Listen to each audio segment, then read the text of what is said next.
Board of Trustees of the Lamar Consolidated Independent School District is called to order at 6:30 p.m. This is the regular monthly board meeting being held on January 17th, 2023. We have a quorum with all members present. Please join me in a moment of silence to observe as you feel appropriate.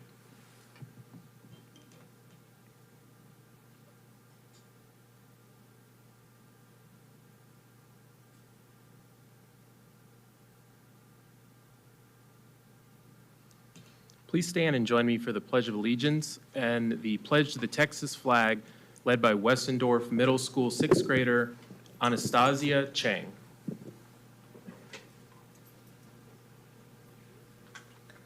I pledge allegiance to the flag of the United States of America and to the republic for which it stands, one nation, under God, indivisible, liberty and justice for all. Honor the Texas flag. I pledge allegiance to thee, Texas, one state under God, one and indivisible. Thank you, Anastasia.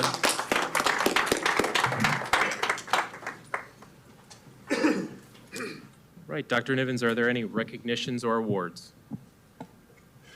Yes, sir. We do have a few. I'll turn over to Ms. Sayako Hamilton.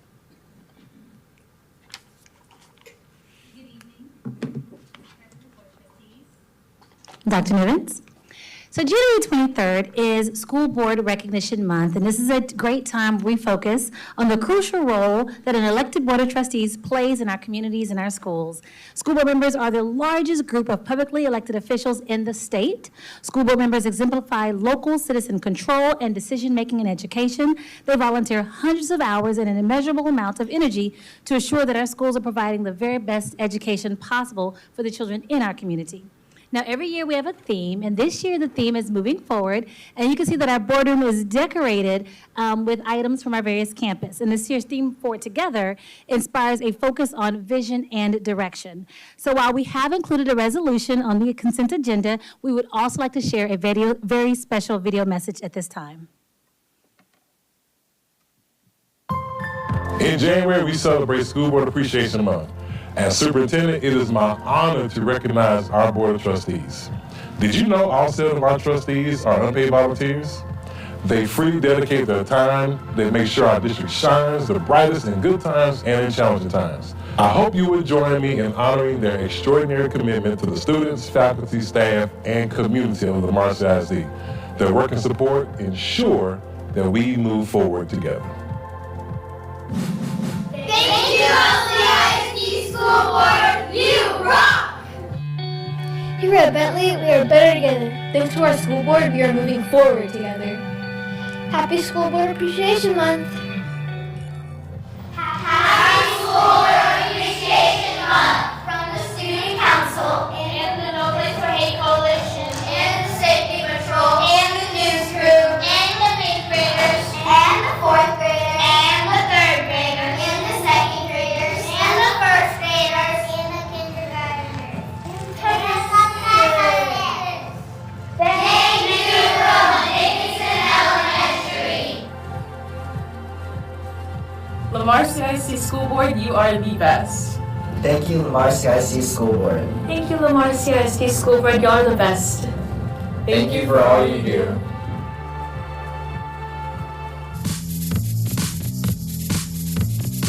Thank you, Lamar CISD School Board. Thank you, Lamar CISD School Board. Lamar CISD School Board, you're the best. Because of you, we're moving forward together.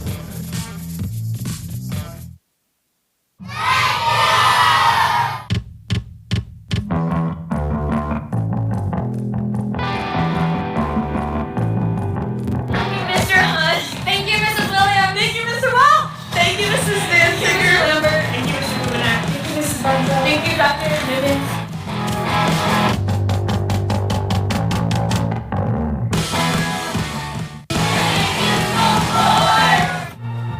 We go the distance for student success. Thank you so much, LCISD Board.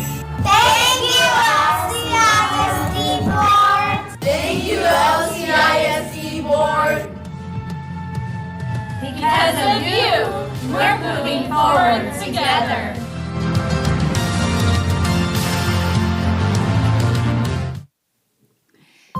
And in In January, we celebrate School Board Appreciation trustees, Month. the mayor of City of Weston Lakes issued a proclamation that you all should have in your board packet. The Honorable Bob Wall, Mayor of Weston Lakes, has submitted a proclamation recognizing the Lamar CISD Board of Trustees for School Board Appreciation Month. And while he could not be here this evening to present it in person, he did want me to let you know that as a teacher of 31 years, he will always be happy to support everything you do. And they thank and appreciate you.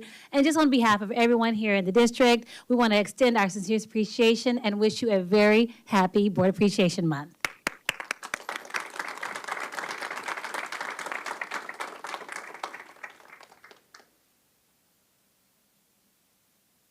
All right, well, thank you very much. Thanks to all the students who participated in that and everybody who made that happen. Dr. Nivens, are there any introductions? Yes, sir. We have one. I'll turn over to Mr. Bates. All right. Thank you, Dr. Nivens. Good evening, Board of Trustees. Tonight I bring to you for recognition the new Assistant Principal of ALC 1621, Mr. Saul Hernandez. Mr. Hernandez was born in Houston, Texas, and later moved to Rosenberg, where he became a part of the first graduating class of Foster High School in 2003. He is a proud graduate of Ashford University, where he received his bachelor's degree, and a graduate of Lamar University, where he received a master's degree in education administration. Mr. Hernandez recently served at Randall High School, as well as Lamar Junior High, as a teacher and athletic coach. While working at Lamar Junior High, Saul was a member of the Holsworth cohort team. Mr. Hernandez has a total of 5 years of teaching experience where he taught Spanish and served as a department chair for languages other than English, or also known as LOAD, or also known as foreign language back in the day. Attending with Mr. Hernandez tonight is his wife, Leticia Hernandez. You'll stand. And son, Saul Hernandez. Ladies and gentlemen, I present to you tonight Mr. Saul Hernandez. Go ahead, shake hands.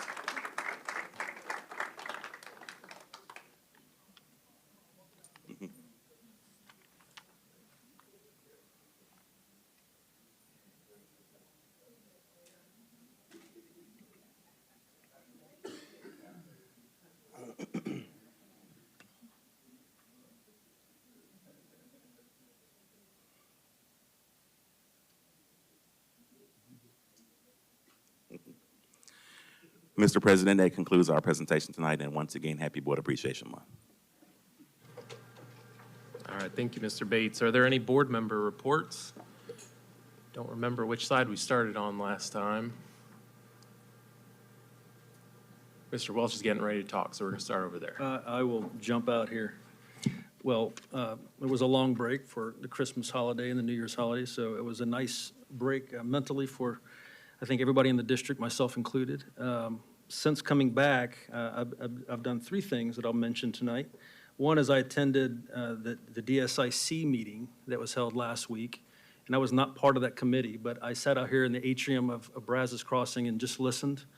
It was a very interesting conversation that was going on amongst the committee members. I also had a very nice lunch with Dr. Nivens. And in addition to that, I went to Terry High School, and I hadn't been there since August, and got to walk around with Principal Roberson and had a good time at Terry. So thank you for your hospitality.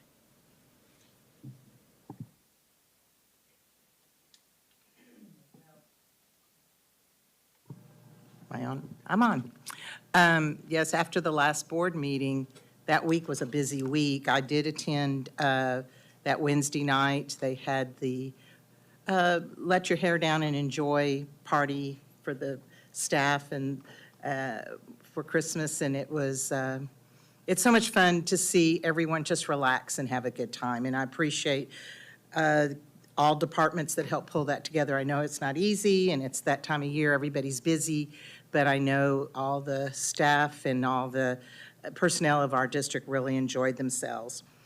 The next day, Pink Elementary has a Christmas shopping that the,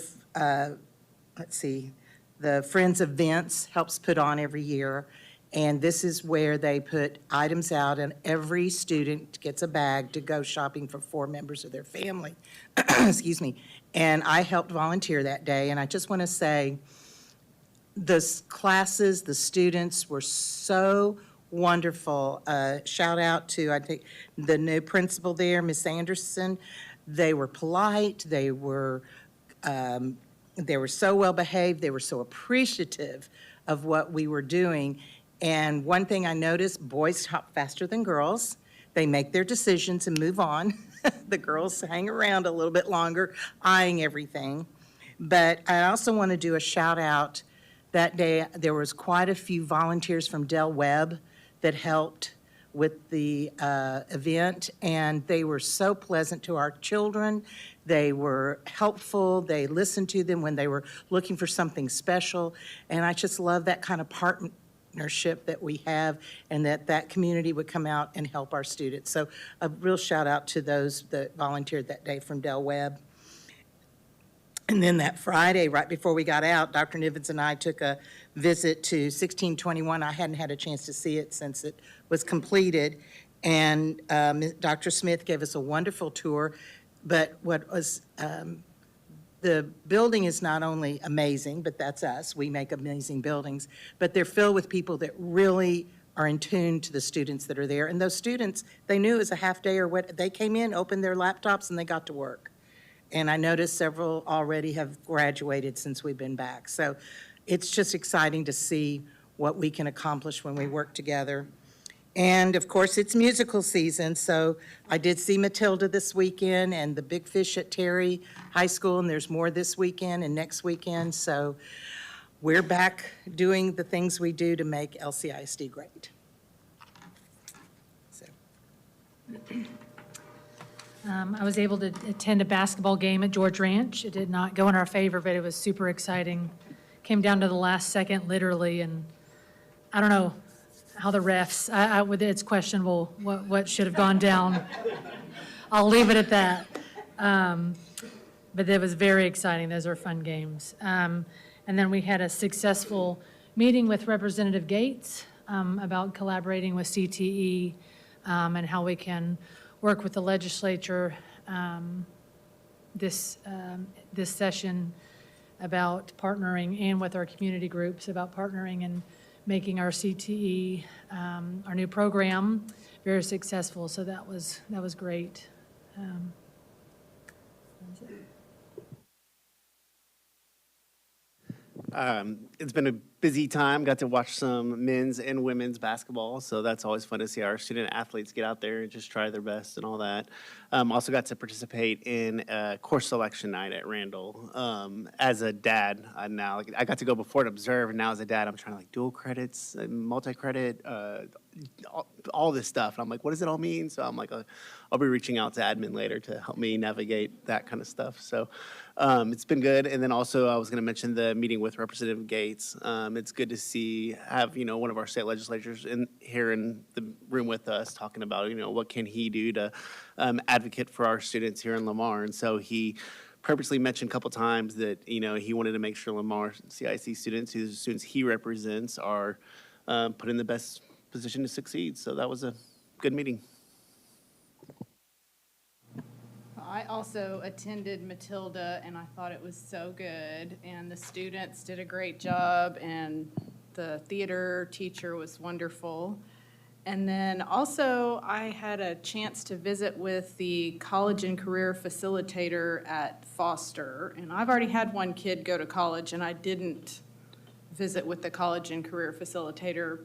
And if I could give one suggestion to all parents who have kids that are going to go that avenue, is to do it, because I learned so much that it's a really great opportunity to learn a whole lot about scholarships and just how to navigate that. So I think it'll be easier this time.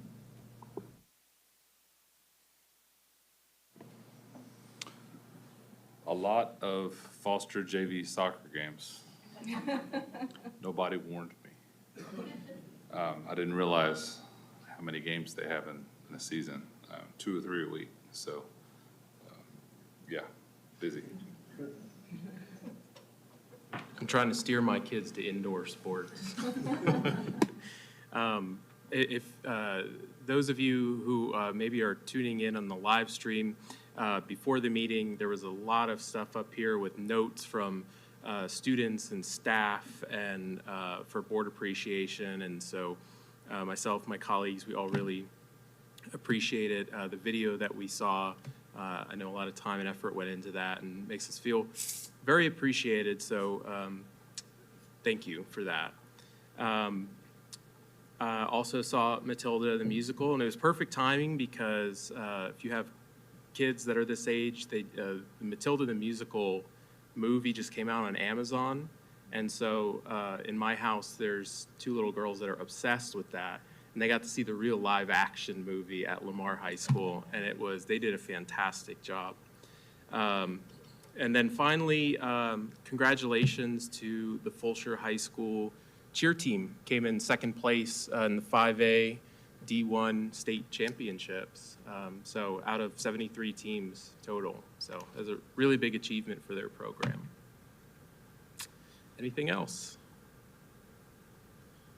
All right, Dr. Nivens, is there a superintendent report? Yes, sir. Happy New Year, everybody. It is a pleasure to be back. On a personal note, you know, people that know me know I really enjoy being a husband and being a dad. And so kids came home from college for the break, and first time the 4 of us have been together in about a year. And so it's good when they come home, but it's good when they go back. It's good when they go back too, but I love them to death. So we had a good time. But, you know, I just want to say publicly, you know, research shows that January is one of the most stressful months of the year because a lot of people have overspent on the holidays, and then there's a lot of stress behind New Year's resolutions. And, you know, this year you've been hearing me talk about, you know, grace, extending grace to one another and speaking life into one another and being kind. Well, you know, you can't do that if you don't do that to yourself. So if you don't give yourself grace and speak life to yourself, then it's really hard for you to do that to others. And so just recognizing this time of year, even though we just came out of the holiday season, it was really great for some people. For some people, it wasn't that great. You know, I consider myself extremely fortunate and blessed to have the family that I have. And some people don't have that. And so I recognize that also, but know that in January is a stressful time for a lot of folks. If you're fortunate enough to be able to extend grace and kindness to others, you know, do that. But make sure you do it to yourself first. Make sure you speak life to yourself first, and then you can help others out. So I just want to say that because we're starting on a new year and just want to make sure that we stay focused on being good people. You know, our kids need to see what it's like to be a good person. We talk about academics and we talk about athletics and accomplishments a lot. We just want to continue to talk about just being a good person. You know, being good people gets you a long way in life. A lot of people will help you if you're just a good person. So I just want to say that. All right, thank you, Dr. Nivens. At this time, we'll open the public hearing to discuss Gray Elementary School attendance boundaries and related zoning at 6:48 p.m. And we'll first have a presentation.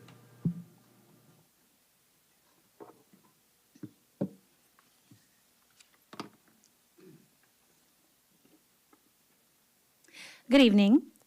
As you are aware, with the opening of Gray Elementary slated to open next fall in August 2023, we were charged with creating the population of students who will attend this campus.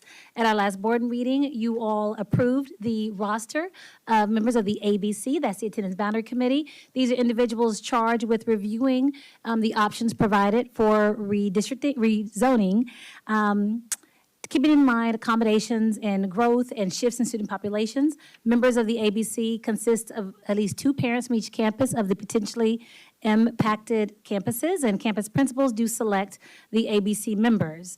This year, for our Gray Elementary ABC, more than half of our committee members were alumni, and many of them are longtime residents, having been in the area several decades. And so when we look at our survey participation results, we sent the information directly to the communities, the 4 impacted communities. So it is approximately 3,436 email addresses. We also sent backpack flyers home, posted information in campus newsletters, posted information via campus social media, and also on the district website. And in all, we received more than 500 responses. The breakdown is issued below. I'm going to bring up Mr. Greg Buchanan to talk through the options that we presented to the committee members. Thank you, Ms. Cole-Hamilton. So we have option 1 that we presented to the board. These are the same options that we had last month. If you look to the left, that's our current boundaries, and in the right, that is option one. It really takes a section from Meyer and a section from Culver and makes gray. When we did our traffic study, the things that came out of this with option one is it was no change to the current conditions that are at Meyer.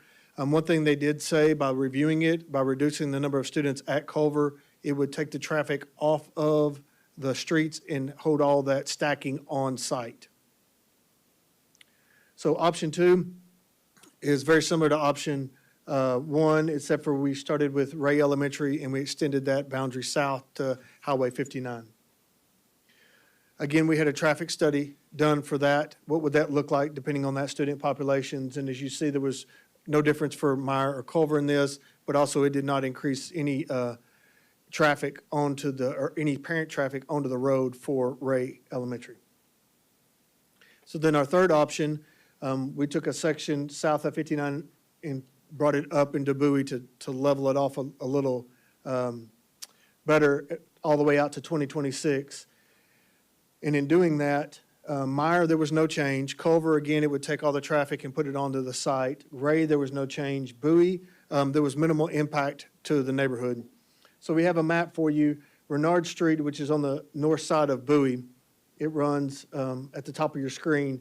What they're saying is there would be minimal impact because that traffic, parent traffic would come on the south side of the school, go back up to the north behind it, and would impact that Rayhard traffic on that north side of the street.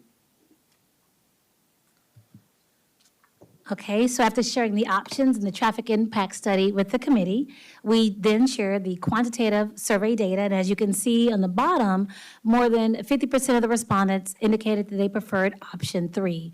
21% preferred option 2, and 29% preferred option 1. So in addition to this quantitative data, we also shared qualitative data, where respondents were able to provide some open-ended answers. And so naturally, the majority of the residents shared they did not want their students to be rezoned at all.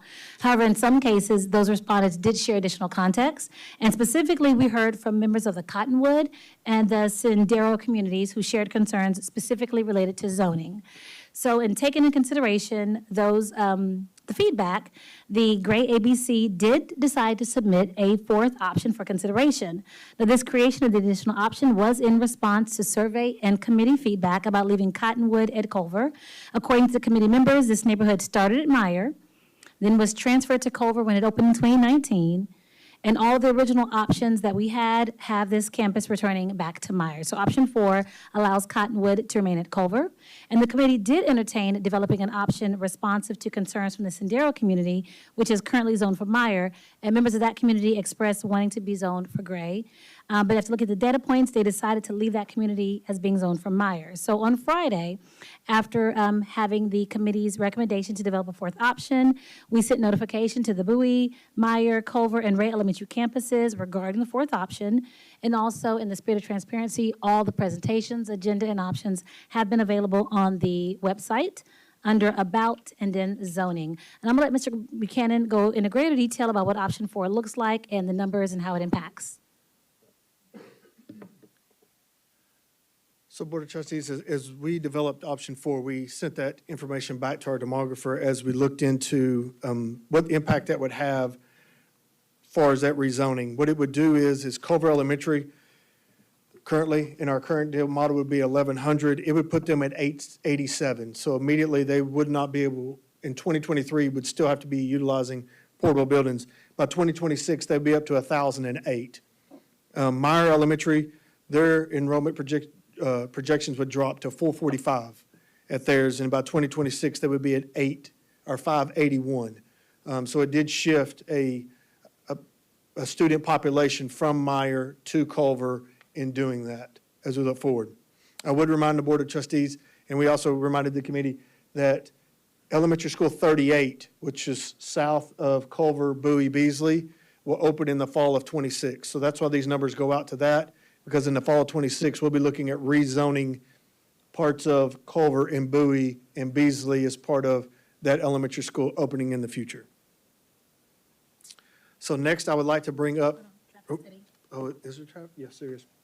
So again, this is the same traffic that we currently have, except for at Culver, they would continue to outflow on from the site onto the street itself. So it does not improve the traffic flow at Culver, but it doesn't impact the other campuses except for Bowie of what the current conditions are right now. Okay, trustees, we do have a member from our committee here to give you some additional context, but before we bring him up, I do want to ask if we have any members of the ABC, would you please stand at this time? Okay, at this time, we have Mr. Charles Merritt coming to speak on behalf of the committee. Good afternoon. My name is Charles Merritt. I was selected by Meyer Elementary to attend the ABC meeting. What took place overall was a preliminary hearing, a vote. The concerns were Cottonwood having to flop back to Meyer was the number one concern, and then Sendero, the second concern, was them being so close to Gray, why weren't they included into the Gray boundary lines? So after discussing that over the course of the 2 days, and we did our next vote, it did decide on option 3 was the best. Because of 2026, it would seem like it leveled it out for everybody and it didn't overcrowd just one school. Also, the teacher portable buildings would be less minimal to have out, is also something that we discussed. And then I believe that we also asked for the board to consider the fourth graders at Culver to be grandfathered in so that they could remain there to finish off the 5th grade. And I think that's how we ended the meeting.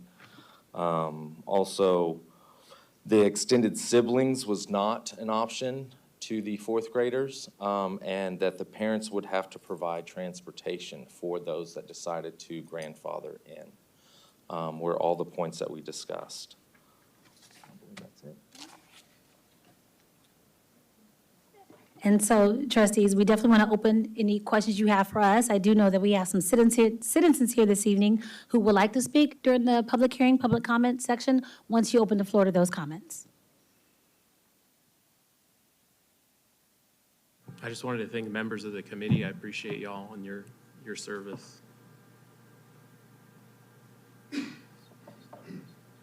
So now we can ask questions, and then I believe we have a couple comments on zoning from the public, which we'll hear after our questions. Yes. This is not my geographic area that I represent, so I'm a little unfamiliar with some of the neighborhoods, but I think you said that option 3 would send Cottonwood back to Meyer. That is correct. In 2026, when the next elementary opens further down 59, is it likely to rezone Cottonwood back to Culver? Not with the data points that we currently have, because when you look at the enrollment, it keeps Meyer, even by 2026, at 716. So they would be housed within their facility that they currently have. So we don't, with option 3, Cottonwood sliding over to Meyer, with our current data, unless something else happens, they would not be impacted by elementary 38. Thanks.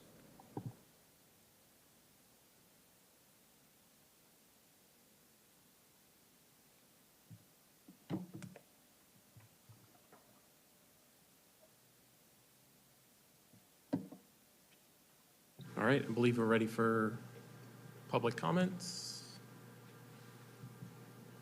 Ms. Johnson.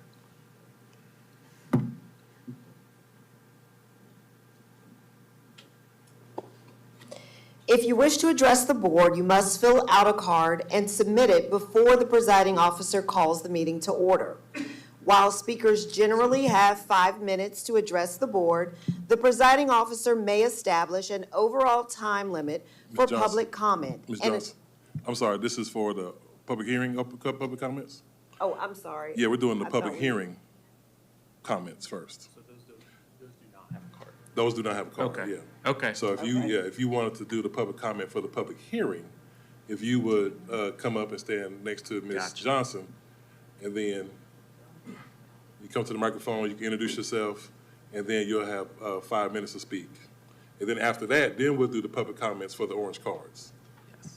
Thank you. I'm sorry for that. All right. First up, you have 5 minutes, and there will be timer on the screen in front of you and then also over here.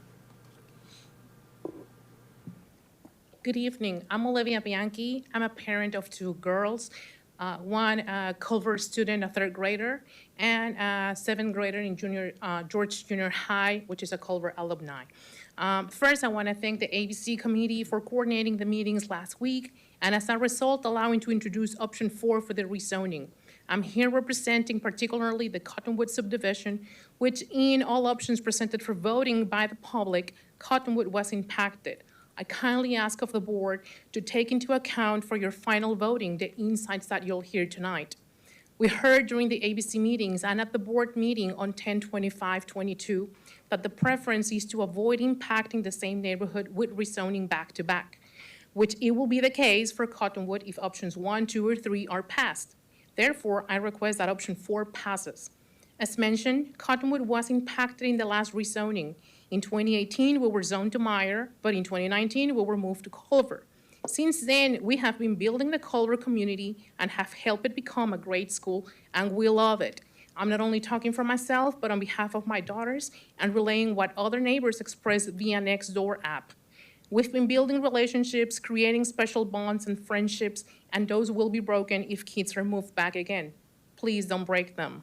We know the 2 main reasons for the rezoning are 1, balancing the number of students per school, and 2, move away from using portables, which we'll learn that although option 3, which represents the most balanced students per school, if it passes, the use of portables will still be in place for at least 2 of the schools impacted in the rezoning, meaning we already know that one of the objectives will not be accomplished.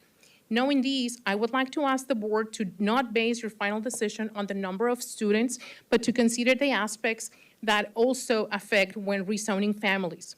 Yes, families and especially kids are resilient, but they've already adjusted to 1 rezoning, then COVID, and now are catching up to the required academic levels. Parents have expressed concerns for going back to Meyer because they are receiving better opportunities, better attention, and great quality of instruction at Culver. As proof, please refer to the TEA school report cards, which show significantly greater scores for Culver than Meyer. Moving kids back to Meyer will represent an academic setback. If we want the kids to be the one, they need to continue receiving the best quality of instruction which Culver offers and delivers. It is a team effort between parents, teachers, and students under the leadership of formerly Ms. Thomas and now Ms. Dickey, who's doing an amazing job. I would like to note that these high scores are despite the large student population, that while some may consider better instruction with better student-teacher ratio, the Culver community is exceeding the results when compared to Meyer. The campus climate survey also shows how Culver is thriving. Staff, parents, and students say so. I've reviewed and compared the scores, and Culver results are much higher than Meyer's. A lot of answers show a higher percentage of outstanding ratings for Culver compared to the red and yellow results for Meyer. Although the grandfathering option will be offered for the 5th graders, we know that most likely will not be chosen due to transportation is not provided and does not include siblings. So let's not forget that some of these families have already been rezoned. Another aspect is clothing. Culver students do not wear uniform. Meyer students do. This will be an added expense for Culver parents who would need to buy uniforms besides the regular clothes for their students and another adjustment for the kids. Just like you, we see the area growing, but we also know there's already a projected new elementary school for the region. Probably then it will be acceptable to rezone Cottonwood, since by then more years would have passed from when Cottonwood was last impacted. As mentioned, Ms. Dickey and the Culver staff are doing an amazing job. Kids are learning and are safe. Please provide them with the resources needed. As an example, a second assistant principal. This will provide more return of investment rather than LCISD incurring in expenses from removing portables that most likely will be brought back to the campus due to the growth in the area. The traffic, we all encourage that they use Lamar CISD transportation, and with the new survey and the new times, I don't see this will impact. For future rezoning, Please consider the areas that have been touched last and be flexible on how blocks split. They do split for middle school, just not for elementary.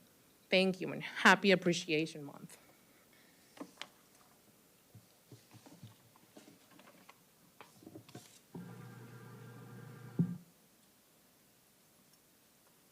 Wow, that was so elegant. I want to say Happy Appreciation Month to you guys, and thank you to all the ABC members that are here. I outlined a few things, and some of which she touched. I am Paige Wilson, and I am from Sendero. While Cottonwood has the advantage of being established, Sendero, as you know, is still in the works of being built. I don't know if you guys have done the polling, but the majority of the kids in Sendero do not attend LCISD because the boundary lines would have put them at Meyer. So if you guys walk the neighborhood, you'd see that a lot of them are at Calvary, which is a private school. Some of them are in FBISD, but a very small population go to Meyer. That's due to one simple thing, word of mouth, right? We know the culture, we know the climate, we know what the data says, and our concerns are valid. I think that I appreciate ABC, but you can't account for representation that does not quite yet exist. We are few, we're not as big as Cottonwood, but I wanted to make a few points that I hope you guys consider in this rezoning matter, because while we're still building, our kids are building, and I think that we deserve quality education. She rattled off the numbers for Culver and Meyer, which is a valid reason why they don't want their kids to go back to Meyer when that's actually where they started, if I'm not mistaken. So I just wanted you guys to know that the choices made without family considerations that are not currently there directly do impact our ability to express our value concerns and to promote shared change. My concerns lie with the retention of highly qualified teachers on the campus, the years of experience, the quality of instruction based on the fluctuation of staff, current discontentment from the surveys of the parents, the staff at the campus, and the students, the lack of community involvement, and the lack of inclusivity. My fear, to be quite honest, and I don't know if you guys know where Sendero is, Rosenberg is growing so much, is we teeter to the left of 2218, which would have made the Powerline School like way better. Without speaking too much, I know from personal experience that Meyer is growing, and I would never speak to the faults without speaking to the triumphs. So I would be remiss to say that they haven't made leaps and bounds and gains, right? Not that parent, not that employee. But I will say that I think that our students in Sendero need quality instruction. And I think we were all excited about the possibility of the Powerline campus, resetting that culture, resetting that climate, and providing that to our students. So I ask that some reconsideration be put there to redrawing those boundary lines, to consider the kids that we currently have that are not in LCISD for this purpose, and the kids that you guys currently stand to gain and lose based on these surveys. So, thank you.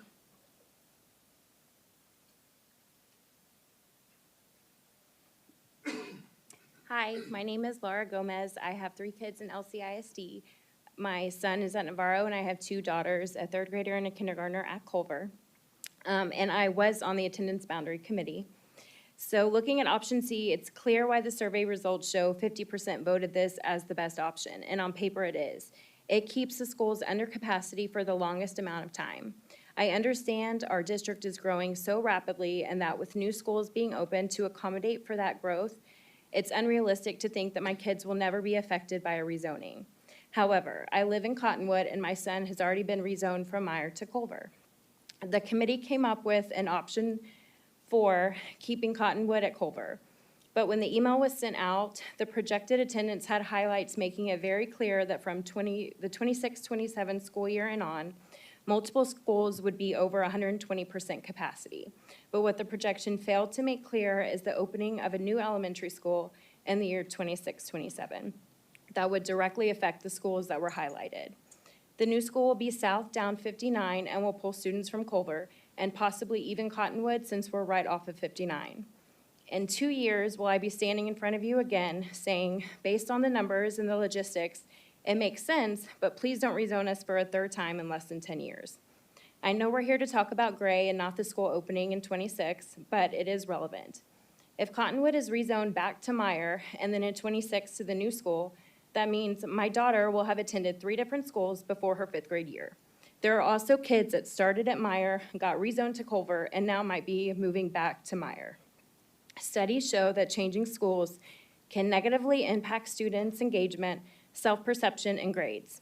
Our kids may be nervous starting a new school year, but at least they're walking into a familiar building.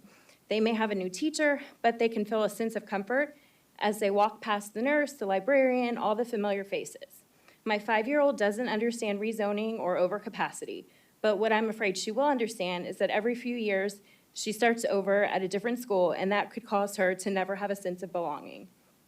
Culver had more parent responses to the rezoning survey than any other school for a reason. I'm not asking that you keep a zone to the same school forever, just that you keep us somewhere longer than 3 years.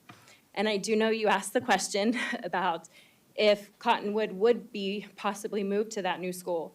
But when we discussed it in the committee, we were told there's no guarantees. So there's always a possibility that we could be touched again. So thank you.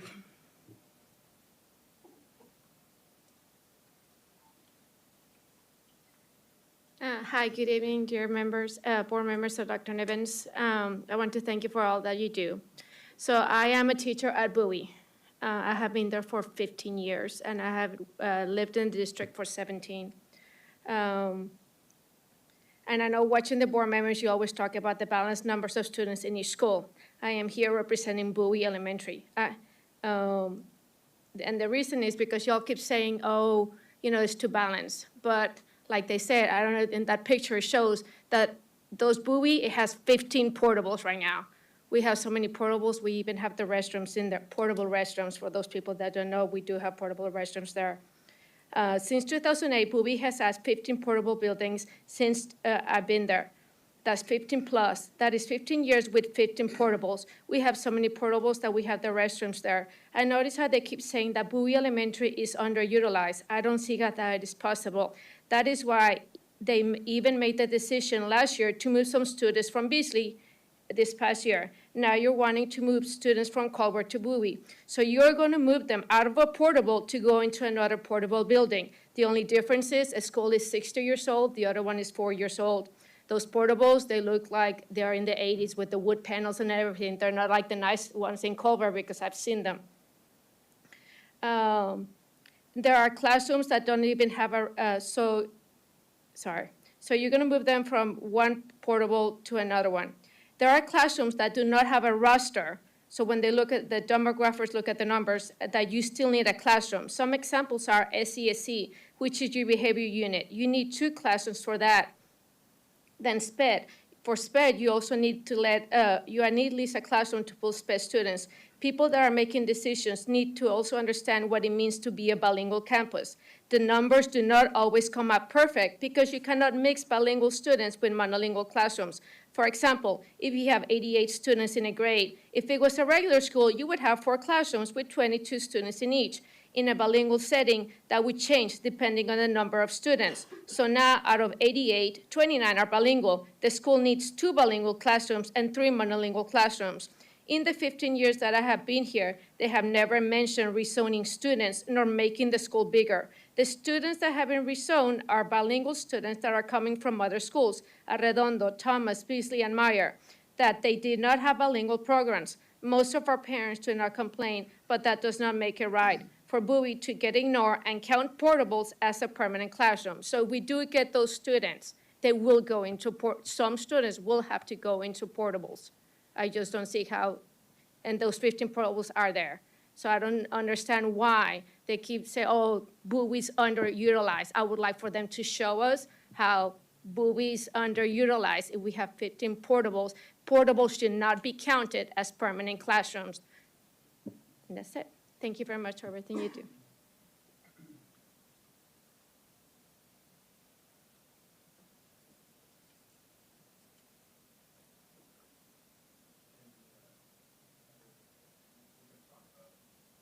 We're going to talk about it as an action item in a bit, so if there's other questions or comments, we can wait until we reach that point. So it is, we'll close the public hearing at 7:15 p.m. Mrs. Johnson, are there any public comments?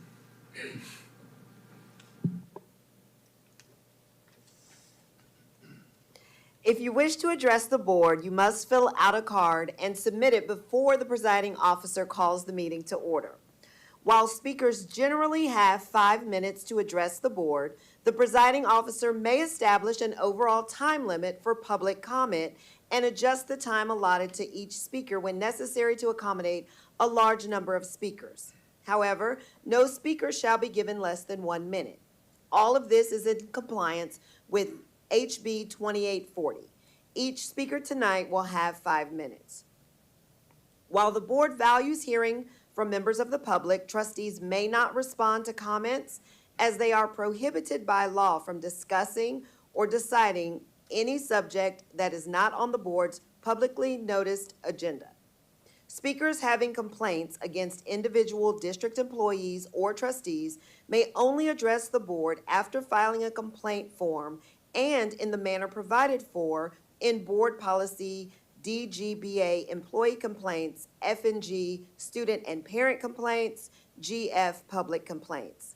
The presiding officer or designee shall determine whether a speaker has filed a complaint according to policy. Any speakers who complain of individual district employees or trustees during public comment will be directed by the presiding officer to stop addressing the board and will refer the speaker to the appropriate complaint policy. Please state your name when you come forward. Our first speaker tonight is Adam Hammonds. I'm a little nervous. It's all upbeat in here. Everybody's happy. I will say that I'm from Wharton, Texas, Lamar Consolidated School District. I have an older daughter. She's going to college in Virginia right now, plays softball. Wharton ISD is horrific. So coming to Lamar, it's like a breath of fresh air. I have a 6-year-old daughter. She attends Adolphus Elementary. Actually, one of the schools she used to attend was mentioned earlier, Calvary Episcopal. Was a private school she attended before she started at Adolphus. I love Adolphus, great school.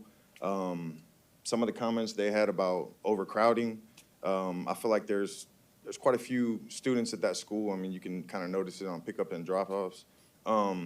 My concern tonight is a decision that was made on lunch procedures. The decision was made January 1st.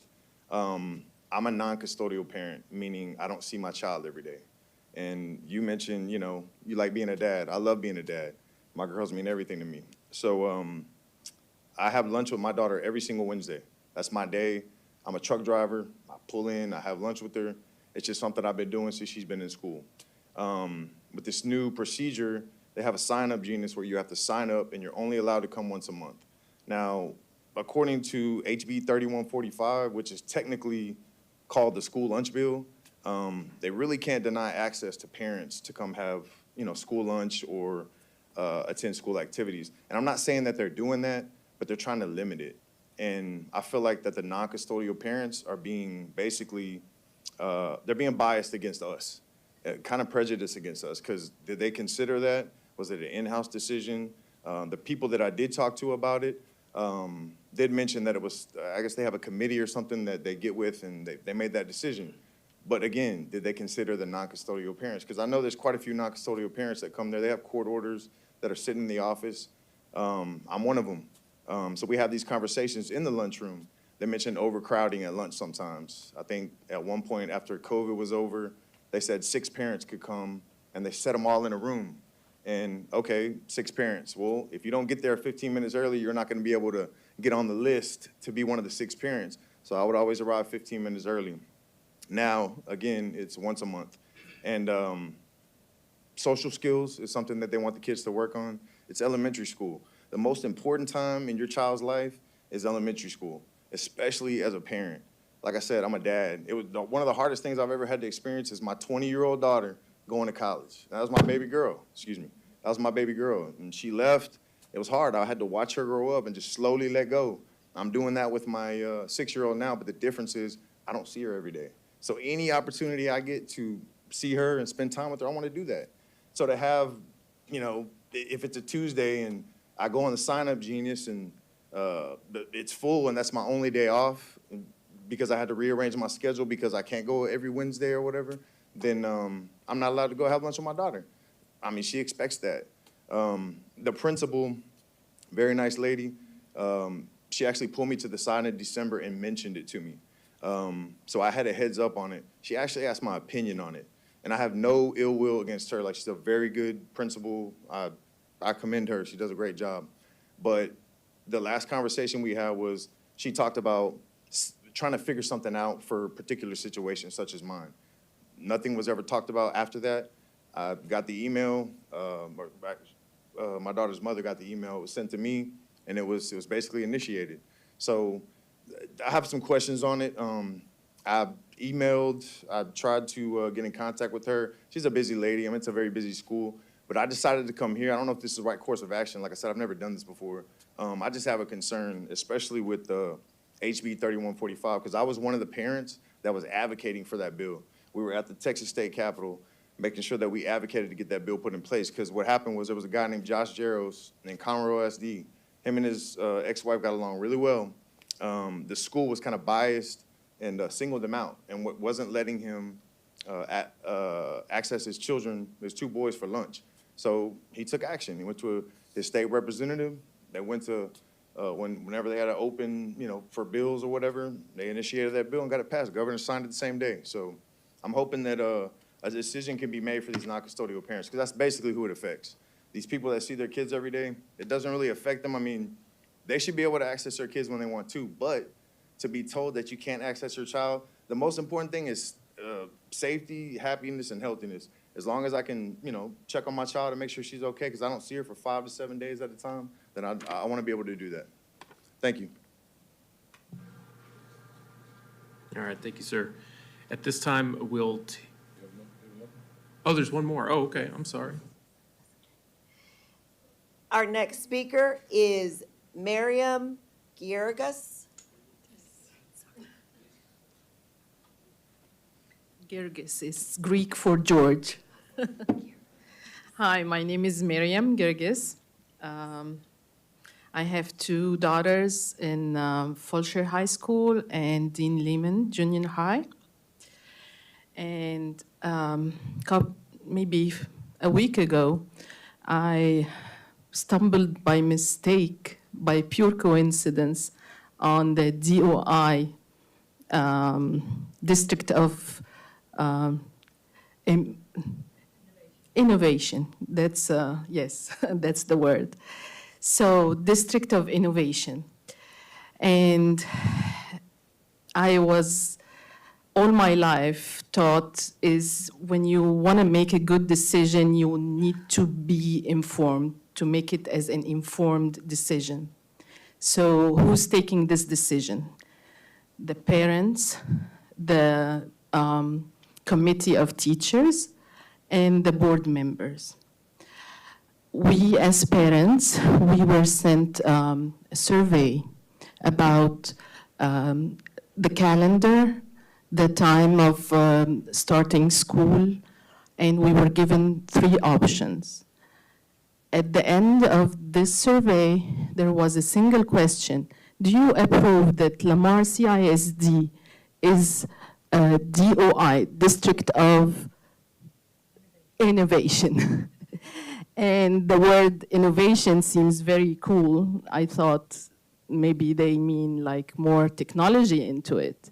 So yes, of course, we want to be a District of Innovation.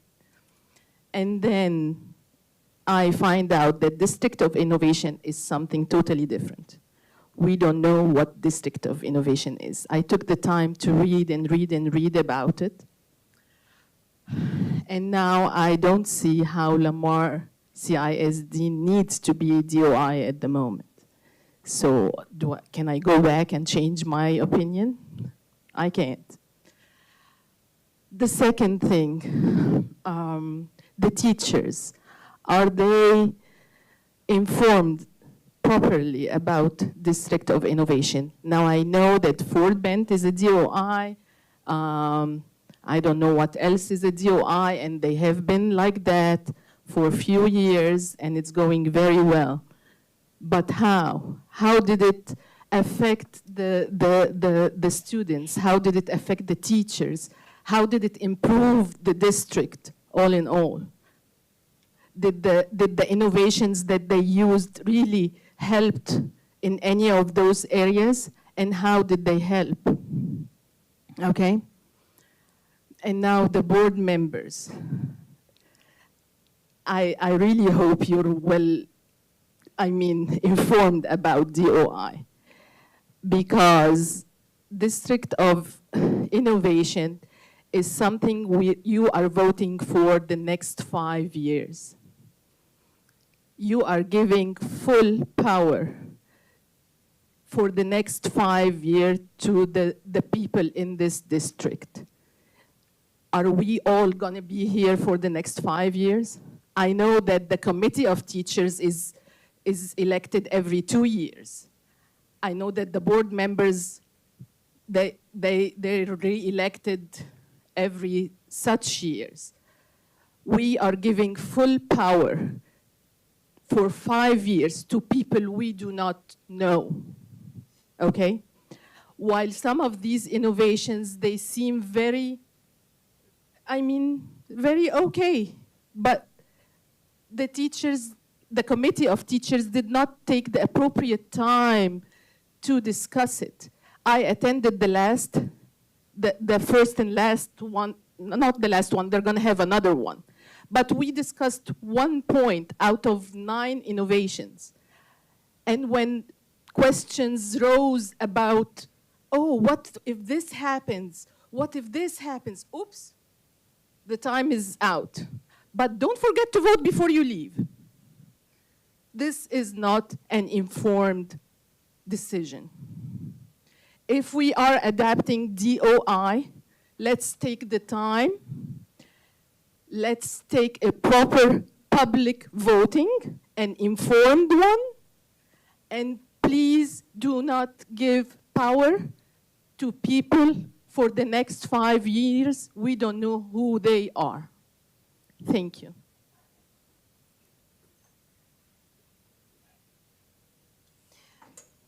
Our next speaker is Danny McRae.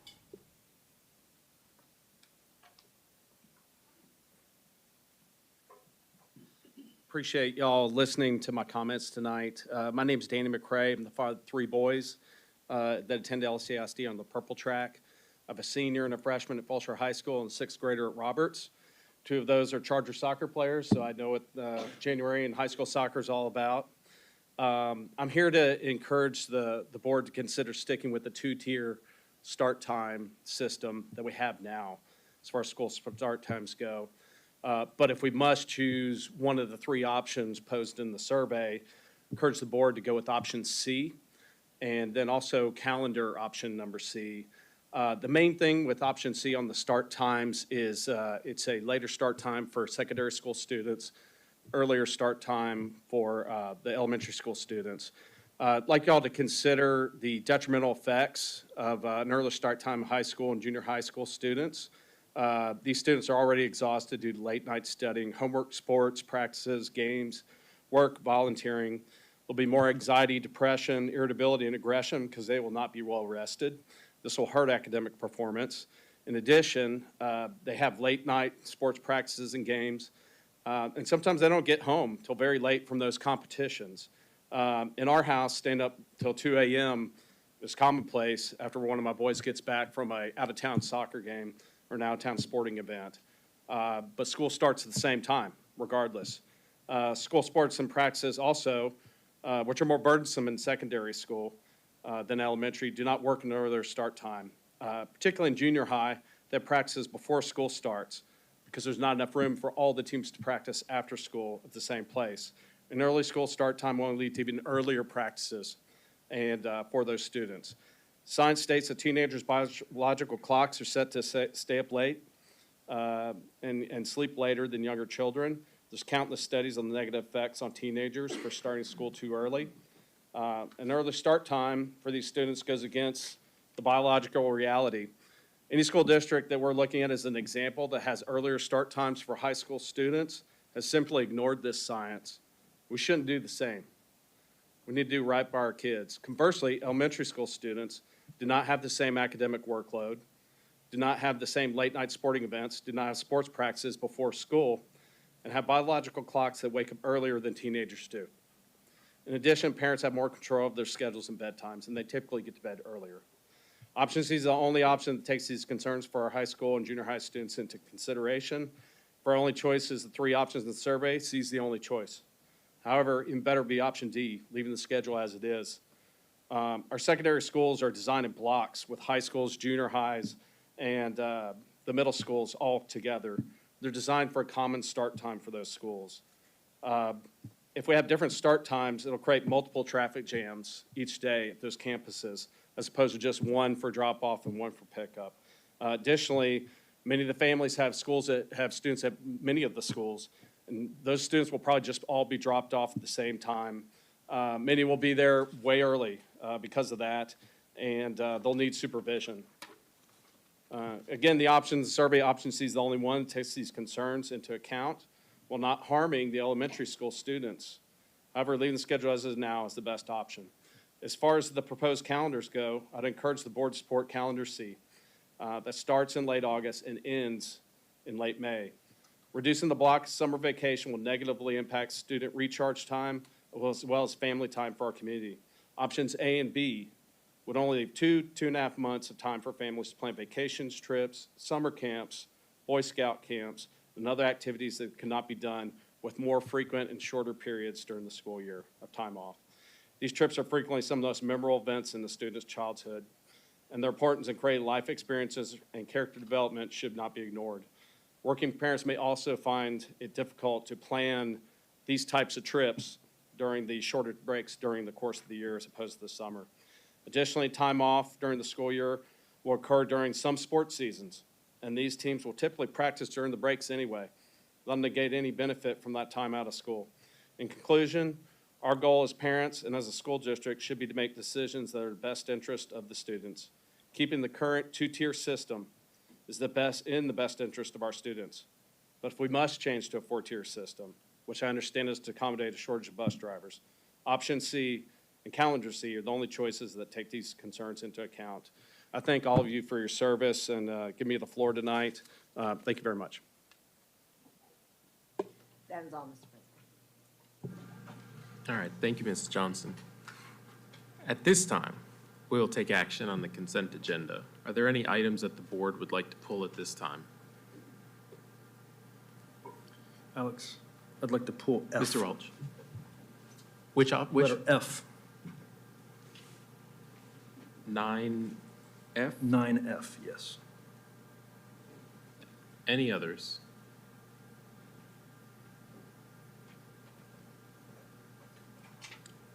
All right, may I have a motion to approve the current consent agenda with the exception of item 9F?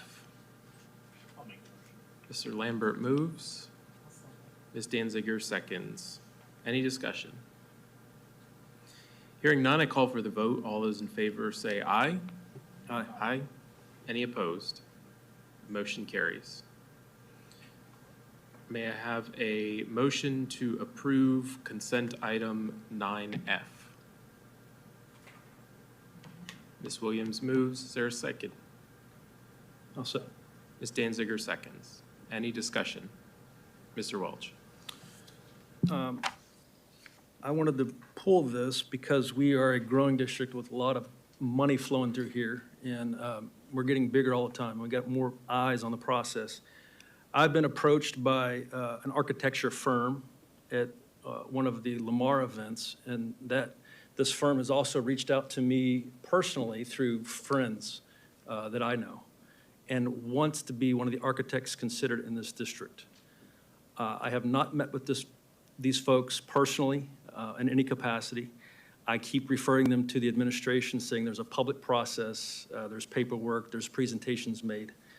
Tonight, we're going to approve 6 architecture firms to design all of the 2022 bond projects, as I understand it. Is that correct? That is correct. It's a pool of architects to service all those projects within the 2022 bond. There were, from what the administration tells us, there were 9 firms that applied, and you guys are going to recommend 6 of them. Is that correct? There were 20 that applied, 20. that we went through our first phase, and then we eliminated 11 based on the ranking that our committee put that together with, and then interviewed 9. Also, our bond office looked at our workload. We have a lot of new schools. Because of that, we don't have a lot of renovations. So due to that workload, we didn't believe that we would have enough work for more than 6 architectural firms for the 22 bond. They were thinking we needed between 4 to 6 architects to be able to service the workload that we had. The public might be interested to know that the board, and I was part of that decision, the board got rid of our facilities committee about 1.5 years ago, if I remember right. In the past, I was never on that committee when there was a presentation of architects, but if I remember hearing about it correctly, these firms would come and make a presentation to both the facilities committee of the board with the administration present. Is that correct? I'm not exactly sure, Mr. Wood. I wouldn't hear. That is correct. So now we're in a process where the board has not heard any of these presentations or seen any of these bids, and we are relying completely upon the administration. Is that a fair or accurate statement? Yes, sir, that's an accurate statement. So with that in mind, I would like you to help us and the public understand the process of an architecture firm going through those steps to be approved and have a recommendation by the administration. Yes, sir. So what we do is we bid this like we do any other project. We put out, and it's a request for qualifications, and so it's not a bid. So we don't know what their pricing or fee is because it's against the law for us to discuss any of that until they've ranked it and received our pool number. So what we do is we look at certain things of their references. So what have they had? What are the references saying about them? We also look at their response for the RFQ. Some of the different packets have different information in them. Some of them have less information that we requested. Some of them have more detail. The other thing is if they have any kind of past performances, but also the team that they recommend. Because what we don't want to do is say, if you're a large architectural firm, that you're submitting people that won't be working with the district. So we want to know the people that will actually be working in Lamar CISD and their qualifications and their resumes as part of that. We also look at their design approach, and by doing all of that, we look at that and then rank those. And we had a committee of 6 that went through all of those 20 and then numerically ranked all of those areas from 1 through 20 for our architectural firms. And then based on that, the bond program office recommended that we interview 9, the top 9, to be able to narrow that down to the 6 that we would need to service the 2022 bond. Why is it that whenever we're going to go build a school, for instance, with that 2022 money, how come, why don't we just go out and have an open solicitation to any architecture firm out there that builds schools? Why do we narrow it to a group or a pool? So a couple of reasons that we do that is anytime we would want to do that, we'd have to do a request for qualification for each individual building because we can't just bid architectural. It has to be through a qualification statement. So it can't be any kind of fee basis or anything like that. So we have to do it based on qualifications. So when we look at it, we do those qualifications, we rank them, and then we put them into a pool. And then once that we get them, board approves the pool, then we can start negotiations with each individual architectural firm on their fees, and we build a master agreement with them. So then when we bring back each project will come back to the board to assign architects for those projects based on their workload and qualifications that they have. And then we will amend the master agreement for each project that they have. There's a process that we have now. So the 2 phases that we went through there were probably about 20 hours worth of work for us to be able to just get to this point without contract negotiations, which will probably take another 2 to 3 weeks, and then be able to start evaluating them once we get the contracts negotiated, what projects they were to go work at. So if we were to do that for every individual project, it would lengthen the amount of time we would have to deliver the projects on time. I was going to read the list of 6 that you guys are recommending, and I can't seem to find it. Do you have it there? I do. It's It in our is. board book. It's on page 37. Okay, while he's looking for that, may I just jump in? Because I was one of those committee members that did a lot of the, over the years. And we would only, as a committee, along with several members from the administration, we would only get like the top 9. We would not, it would have been narrowed down for us too. So the only difference is that without board input, but it's the same, but there's probably the same people that would have been in the room, whether board input or not. That is correct, Ms. Danziger. Okay. I was just going to read the names for the public. PBK Architects, Stantec, IBI Group, Joyner Architects, VLK Architects, and Pfluger Architects. As board members, our only interaction with them, I tell this in transparency, this is a volunteer role that we're all in. We go to a lot of conferences. I say a lot, 2 or 3 a year. Most of those are TASB conferences. When we go to those conferences, we're in sessions during the day, and at night, often some of these firms will take us out to dinner. And just offer that there in full transparency. It's not always the same ones, but it is different firms that have contracts with the district. And it's a one event dinner that we all go to, and we have a laugh and just kind of talk about, the day and how things are going. So that's all. Thank you, sir. Thank you. Mr. Buchanan, so is there a group with your office that's reviewing these, and then is there a rubric that's being completed? Because when the facilities committee last did this, I believe it was probably 2 years ago, because that's the last bond was 2 years ago. It was for 2020. It was the 3 of us with a rubric, and we were rating, and then essentially there was a cutoff point, and everybody below that cutoff point didn't make the cut. Everybody above it got into the pool and was qualified. How does that process play out with your office? So one thing that we do for full transparency and to make sure that we don't bias any of the results is each individual, the 6 members that are part of that first phase, they sit down individually, separately, and go through the rubric. And what we do part of that is we say, however you're going to rate the first firm, you rate all 20 the same way. Because all of them may be looking at different aspects depending on what their job is within the bond office, but at least they've equally reviewed all the performances and their qualification statements as a whole. And once they do, it becomes into a spreadsheet, and then we combine it as a master spreadsheet and then average all 6 scores for each one of the rubrics that was done. And that's how the architectural firm gets their final score for that evaluation process. And then, like you said, what we did was we went down to a certain point and said, we believe the top 9 would be where we would want to stop to be able to go through the interview process, because it was an 8-hour day for all of us to just sit there and go through all the interviews. And when we did this last time, it was an entire afternoon of presentations. And I'll say, one of the difficulties that I had was that we heard presentations from the architects that came and presented their qualifications. I believe they had maybe 10 minutes, 15 minutes, something like that. And we were basing our decision on the materials that they provided and a 10 or 15 minute presentation, whereas y'all work with them every day. A lot of the firms, and you're experts in the field, and I felt like we were a bit at a disadvantage that we're judging the qualifications of folks that are outside of our professional fields, as well as we're giving it a very limited amount of time. So I think that's a difference in the process now. It's that this is your expertise, this is your area, and y'all do this all day. And you build a lot of schools and do it well, and you know what it takes to find a good architect.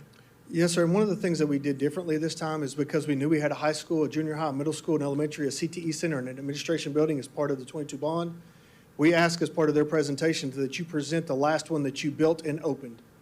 And then also, was it on time or on budget? So that was the basis of their presentation, is seeing the quality of work that they have, where it was located. Was it within the Houston area, or was it in the DFW area or a different state? That kind of let us know what kind of capacity their local firm would have to be able to build those type of buildings as well. And I will say, over the years, there's new ones on this list, or I don't know, have you worked with all of these before in our district or other districts? Because a couple names are new to me. Yes, ma'am. I've worked with a few. Some of them that that's why the references are so important. One thing that is unique about the K-12 industry is we're not biased about our opinions of different architectural firms. So that reference is also us calling other districts. How did they perform for you?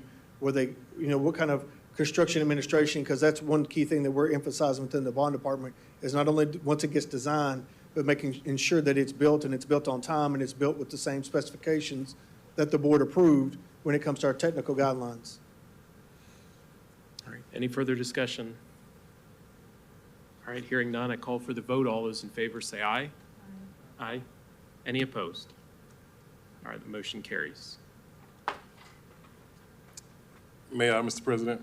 Yes, sir. I just want to make a couple things clear to folks who may not understand the school business. The superintendent is the only employee of the board, and the superintendent is the one that implements the vision and the policies of the school district. Superintendent is the one that does day-to-day operations. People that know me know that my dad is very important to me, and he taught me that, when people question your integrity, that's when you turn your keys in. So I'm very protective of my character and my integrity. So what folks have to understand is we are serious about the process here, because when people see me in public, they see almost $3 billion worth of work. We just passed $1.5 billion. We have another $1.5 billion out there. So when people see Roosevelt Nivens walking at conferences and places, they see a big old dollar sign, literally. And so I've been in this business 28 years, have a lot of friends do a lot of things. And my friends know and people know when they call me and say, hey, we'd like to come work for Lamar CISD and do some of this work, my comment is, go through the process and don't call me back till afterwards. Because the only person I'm married to is at the house.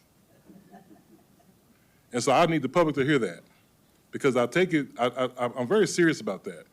We don't ever want to put ourselves in a situation to where the adults mess it up for the kids by not following the process.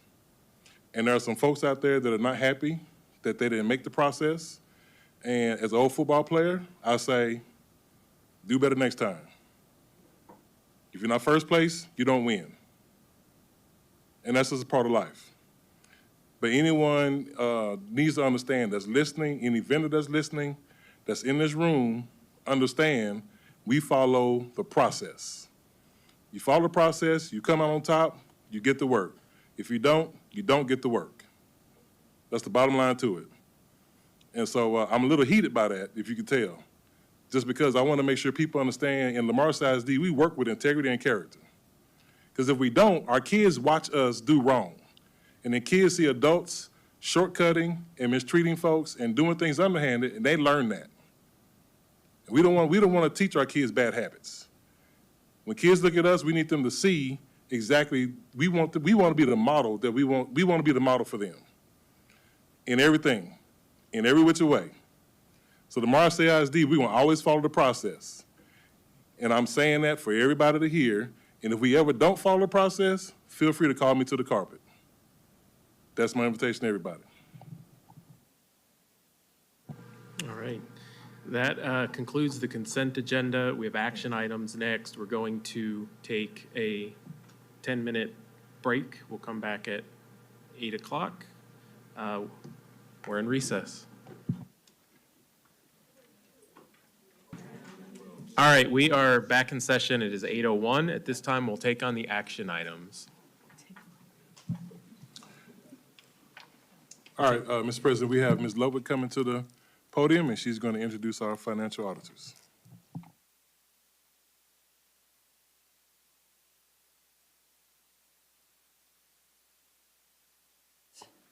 The results of our annual audit. This is an independent audit that occurs every year. This one is for the fiscal year ending August 31, 2022. With us tonight, we have our audit firm, Whitley Penn, and our representative and auditor is Selena Cereceres. Selena? Thank you, Ms. Ludwig. President Hunt, members of the board, and Dr. Nivens, we are here to present the results of the 2022 financial statement audit. The purpose of the audit is to issue an opinion, and every entity wants to receive an unmodified or clean opinion, and it is the highest level of assurance that can be given on any set of financial statements. Because you do spend more than $750,000, in fact, you spent $55 million in federal funds, we have to apply government auditing standards on top of generally accepted auditing standards as well. Our opinion is shown on pages 1 through 3 of the annual comprehensive financial report, and our opinion is on the first paragraph of page 1.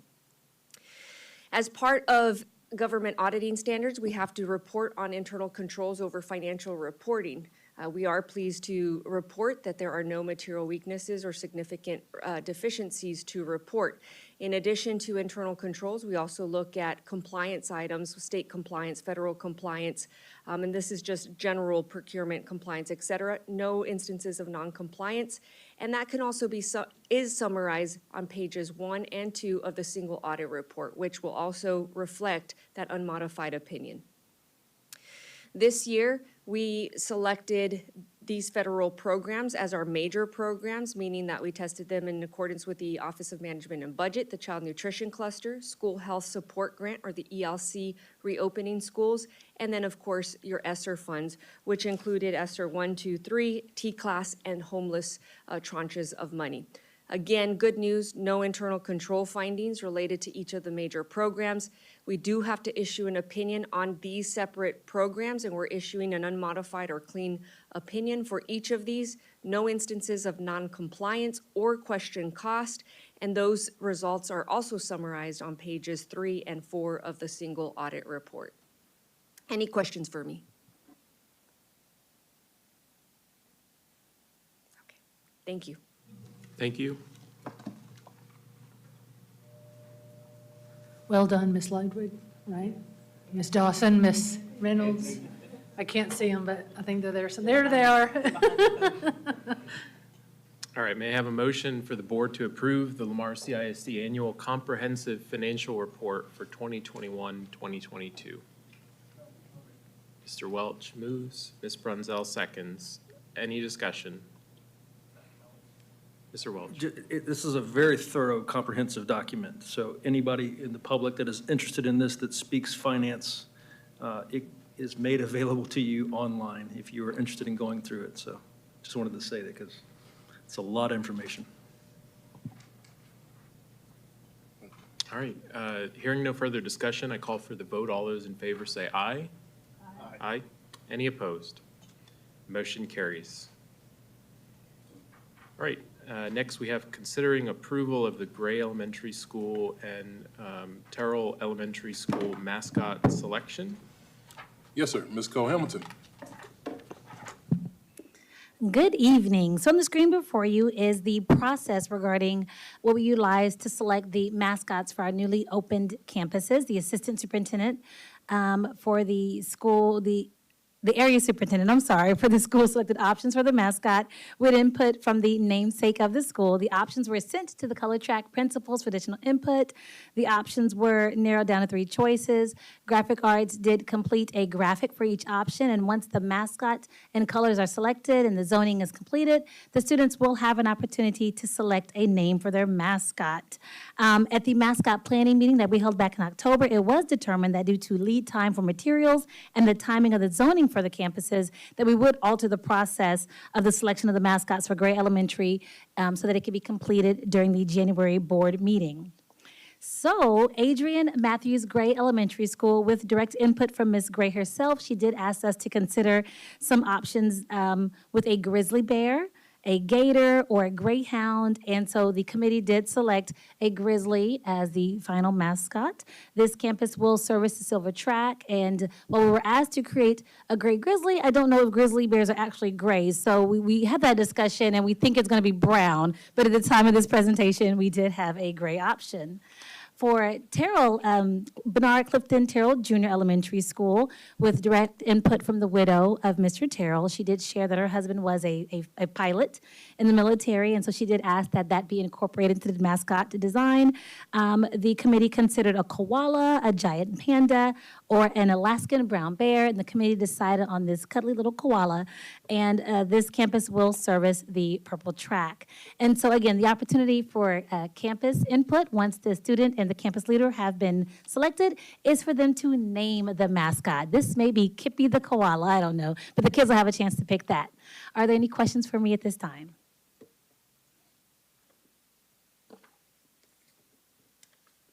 I like the way that we worked in the aviation element based on his background. That's really neat.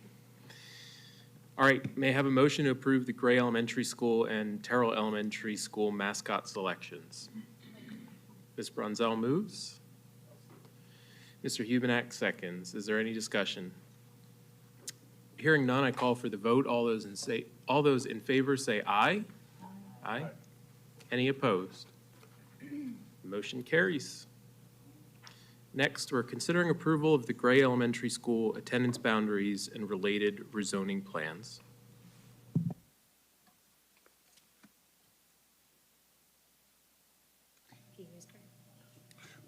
Yeah, that's all we need. We just need the votes up there. So we had the public hearing earlier, and so at this point in time, it's the same information they had. So we'll entertain any questions or comments from the trustees, and on your screens on the board, you see the final votes from the final rankings from the committee also. I had a question for Bowie. Does the capacity number that was listed up there, does that include the portable buildings?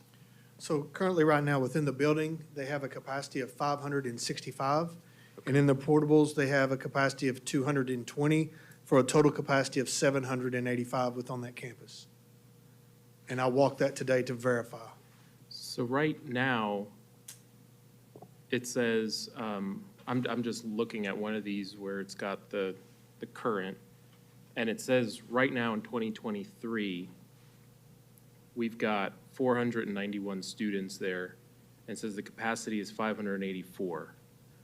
But why do we have portable buildings then if it seems like we're under capacity based on these numbers? So, Mr. Hunt, when I walked that facility today, there were multiple classrooms that weren't up to 22, 21. So when we base our capacity, it's on 22 students per classroom from pre-K through fourth grade and 25 on the fifth grade level. So we have some classrooms over there that have 10, 11, 12, 13, 14 within those students within each classroom. Why is that? Why are there only like 10 students in a class? So when we start looking at that, you start looking at, like was mentioned earlier about the bilingual program. So if we have 24 students, 25 students within that bilingual program, it requires us to hire another teacher. Once we do that, that 26 now becomes 13 and 13, or that 25 becomes 12 and 13. So that's how we get to that at each one of those grade levels. It just seems odd that we only have 491 students there, but we've got capacity with the portables for close to 800. Is it because there's more bilingual students at that school?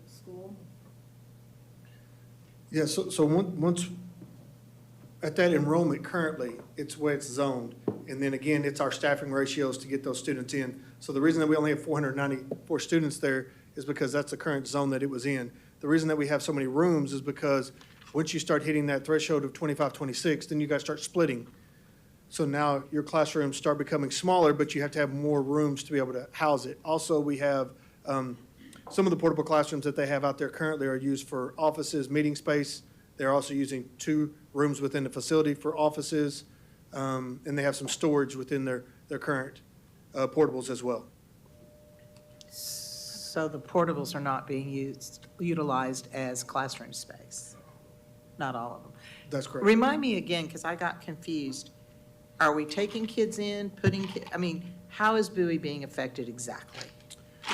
Because I heard two different things today. So there's one planning zone that is south of 59, and it is west of Culver in Cottonwood. It's a Shady Oaks, Mystic Meadows, that area over there. They have a few neighborhoods that are coming up out of the ground but haven't quite developed yet. So that is the neighborhood that we're looking to shift over in option 3. That's what really affects Bowie, is that option. Currently, that planning zone, let me pull it up real quick. So those are the ones leaving Culver going to Bowie, That's correct. So in 23. not to Meyer. That's correct. So in 23, there's 66 kids there, but by 26, there's 223. But they're, okay. So there's not that many currently there, but the projected for those houses to come online is what builds Bowie's capacity over the next 3 years. But by 26, that section would again get rezoned. That section would definitely be part of 38's consideration of rezoning. If we don't do anything now, That's or if we even do anything now. If we leave it at Culver, if we put it at Bowie, no matter what option, that section will definitely have to be affected just because of the growth within that planning zone. And is 38 going to be down in that area, or we don't? Yes, ma'am. Yes, ma'am. It's north of Beasley on 59. So these same schools are going to be affected again, sort of.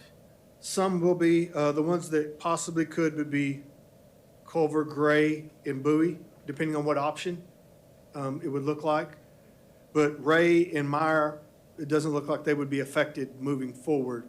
The only reason Gray, Culver may come back into that consideration is if they've just grown faster than what we currently predicted.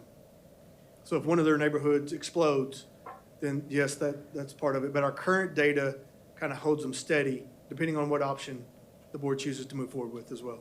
This is kind of, to me, what was happening north. Once upon a time that we were growing so fast, we kept having to flip kids in and out of schools, and it is frustrating, but you also don't want to overcrowd one school and then a few years later, there's no place else to go. So you're kind of weighing both those options of what's the best. So on the portable buildings on Bowie, is it just the perfect storm of confluence of events where there just happens to be a whole number of classrooms where maybe we're like at 26 and we had to split it?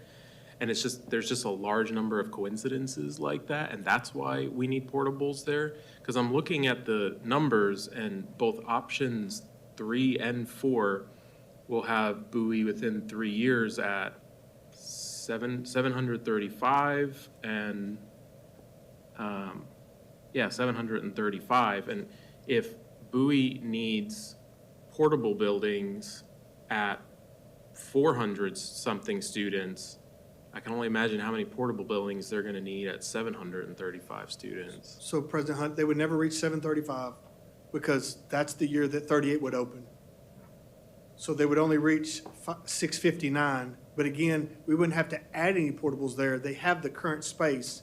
We would just be filling up their classrooms. So how many portable classrooms do they have now? They have 5 double portables and 5 single portables, which is a total of 15 classrooms. And how many of those classrooms are being utilized by classes? There are 10 portable classrooms being used for classrooms right now. So, but by 2025, there's going to be 200 more kids than there are now.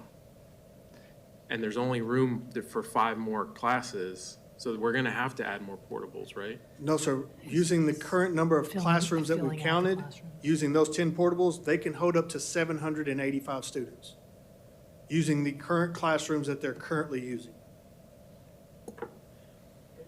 Like he's saying, like there's 10 in some classrooms, it would fill it up to like the 22, 25, Okay. right? That's correct. Yeah, So okay. There are just some efficiencies that we have to work through. We have to look at our programming because we have several classes that are severely underutilized. But like Mr. Buchanan is saying, some have 8, 10 kids in them. And so in order to spread out the the stress of the fast growth, everybody has to carry their load. And so we have to do some things with the programming to make sure all of our programs are efficient with staffing and students, place them at the right campuses, and then make sure that all of our regular ed classrooms have the appropriate number of students. But as Mr. Buchanan showed me earlier, we have several classrooms on the campus being utilized as offices. We have several portables being utilized as offices and storage. And so we just have to work out the efficiencies on the campus so we can make sure all space is used like it should be. Is that also because they're under construction, so things have been moved around some, or not? There's just currently one classroom that's being used for a temporary clinic. So once the vestibule and office area gets redone within the next 30 days, that clinic will move back into the clinic space and free up another classroom. But And- currently, there's only one being affected when I walked the building today, and that was for a temporary clinic. And the former office, is that being turned into more classrooms or something? What they did was the office area that was there, it got shifted up some and a hallway came in. Oh, So- that's right. So now it ties in, so now you can get around the entire campus without having to go through the office area Okay. or an unsecure vestibule. Can we put up the map of option number 3 that was talked about?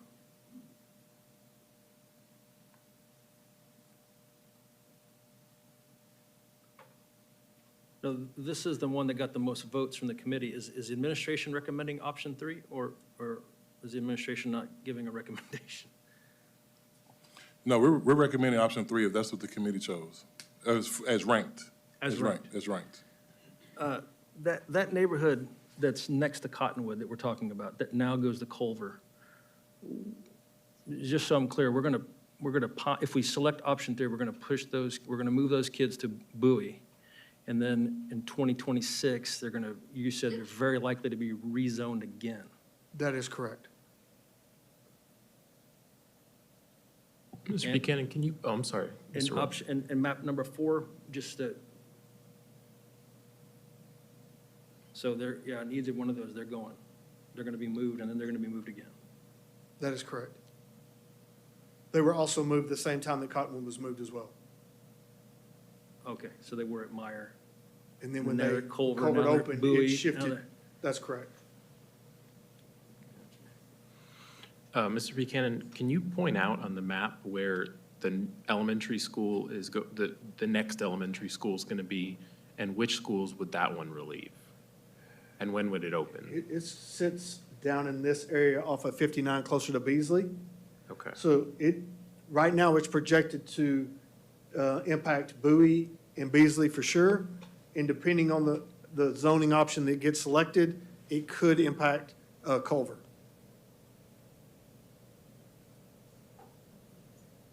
And it will open in the fall of '26.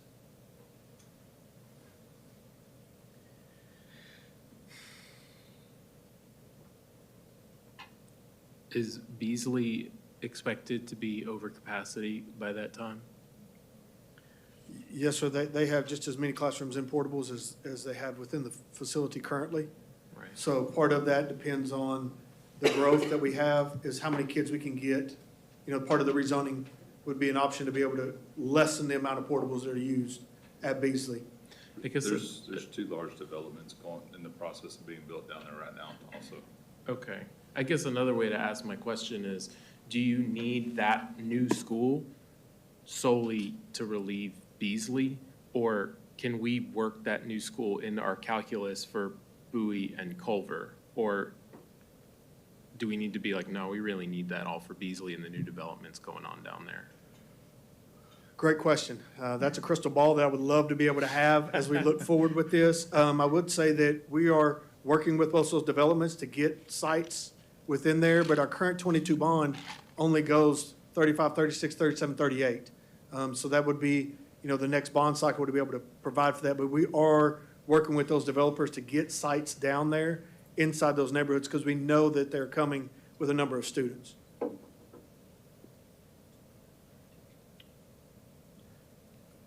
There was a comment by somebody in the public that was talking about Sendero, I think is a neighborhood. That's correct. Our demographer, they go in, and I'm asking here, I'm not making a statement. I assume they do an average per household in a neighborhood like that. They don't necessarily say, or do they take into their calculations that, well, we have a much lower percentage of the kids that live there that are actually enrolled in the district, like that one parent said to us? So what their methodology is, they take a neighborhood and they geocode all of our students that currently live within the neighborhood, and it gives them a ratio. And then what they do is say, how many housing closings do we expect within that neighborhood over the next 12 months, 24, 36? That's how they generate their number of students they anticipate coming out of that neighborhood. So, you know, there's logistical models as they developed, as they go through their algorithm that they put it into. But again, it all depends on the economy and how many close and that factor. But they try to average it out the best they can. But yes, they do provide a per pupil house for each planning zone in each neighborhood, and then how many closings, and that's how many additional students come out of there, as well as they also roll those students up.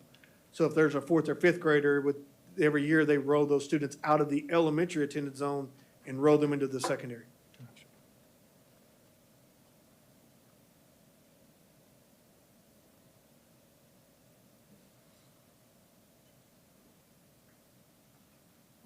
Any further questions?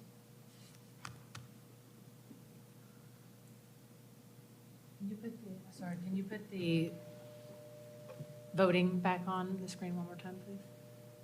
The final votes, I guess. Thank you.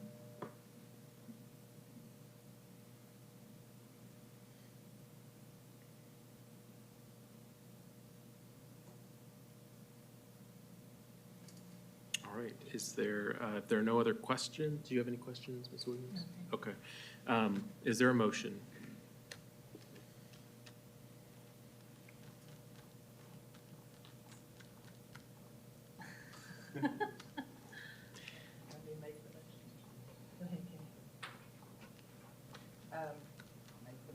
Turn your mic on.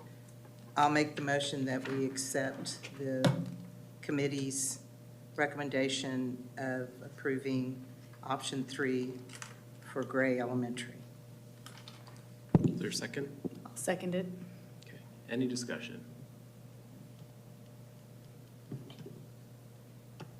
All right, hearing none, I call for the vote. All those in favor say aye. Aye. Aye. Any opposed? All right, the motion carries. Trustees, let me first say, I know that's a very difficult decision to make. Not to fan the flames, but next year we have to rezone 4. How many schools we rezone next year, Ms. Clamton? It will be 3 elementaries and then the secondary, Tomas's. And then the year after that, it's The same, the hopefully. same. Yes, that's Same. correct. So we just did one this time. Next year we have to do this 4 times, and then the year after that, 4 more times. So I'm just saying that because folks just have to understand the growth that has hit us. And as much as we would love to honor everyone's request, it's just not feasible. It's just not feasible. And so, but I appreciate the process, especially the gentleman that came and spoke tonight that was on the committee. Definitely the ladies that spoke their mind about their children. And I just want to say that, you know, we recognize that, but it's just a very hard decision to make. And that's when I call it the nasty R word. And so next year we have to do it 4 times, and the year after that, 4 more times. So let's put on our seatbelts.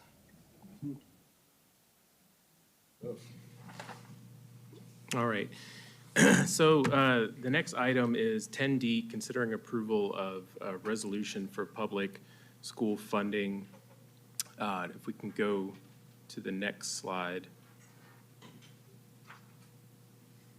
So on February 23rd, thank you, we have Fort Bend County Day at the Capitol. And in the past, our board hasn't been as involved in advocating at either the state or federal levels, but we've made it a priority this year that we want to advocate for public schools and for Lamar CISD. And so when we go to the Capitol and we meet with our legislators, many of whom we have very good relationships with, we have open communications with them, we'd like to have something that we can bring to them, that we're advocating for, that will help our students, that will help our staff, that will help our schools.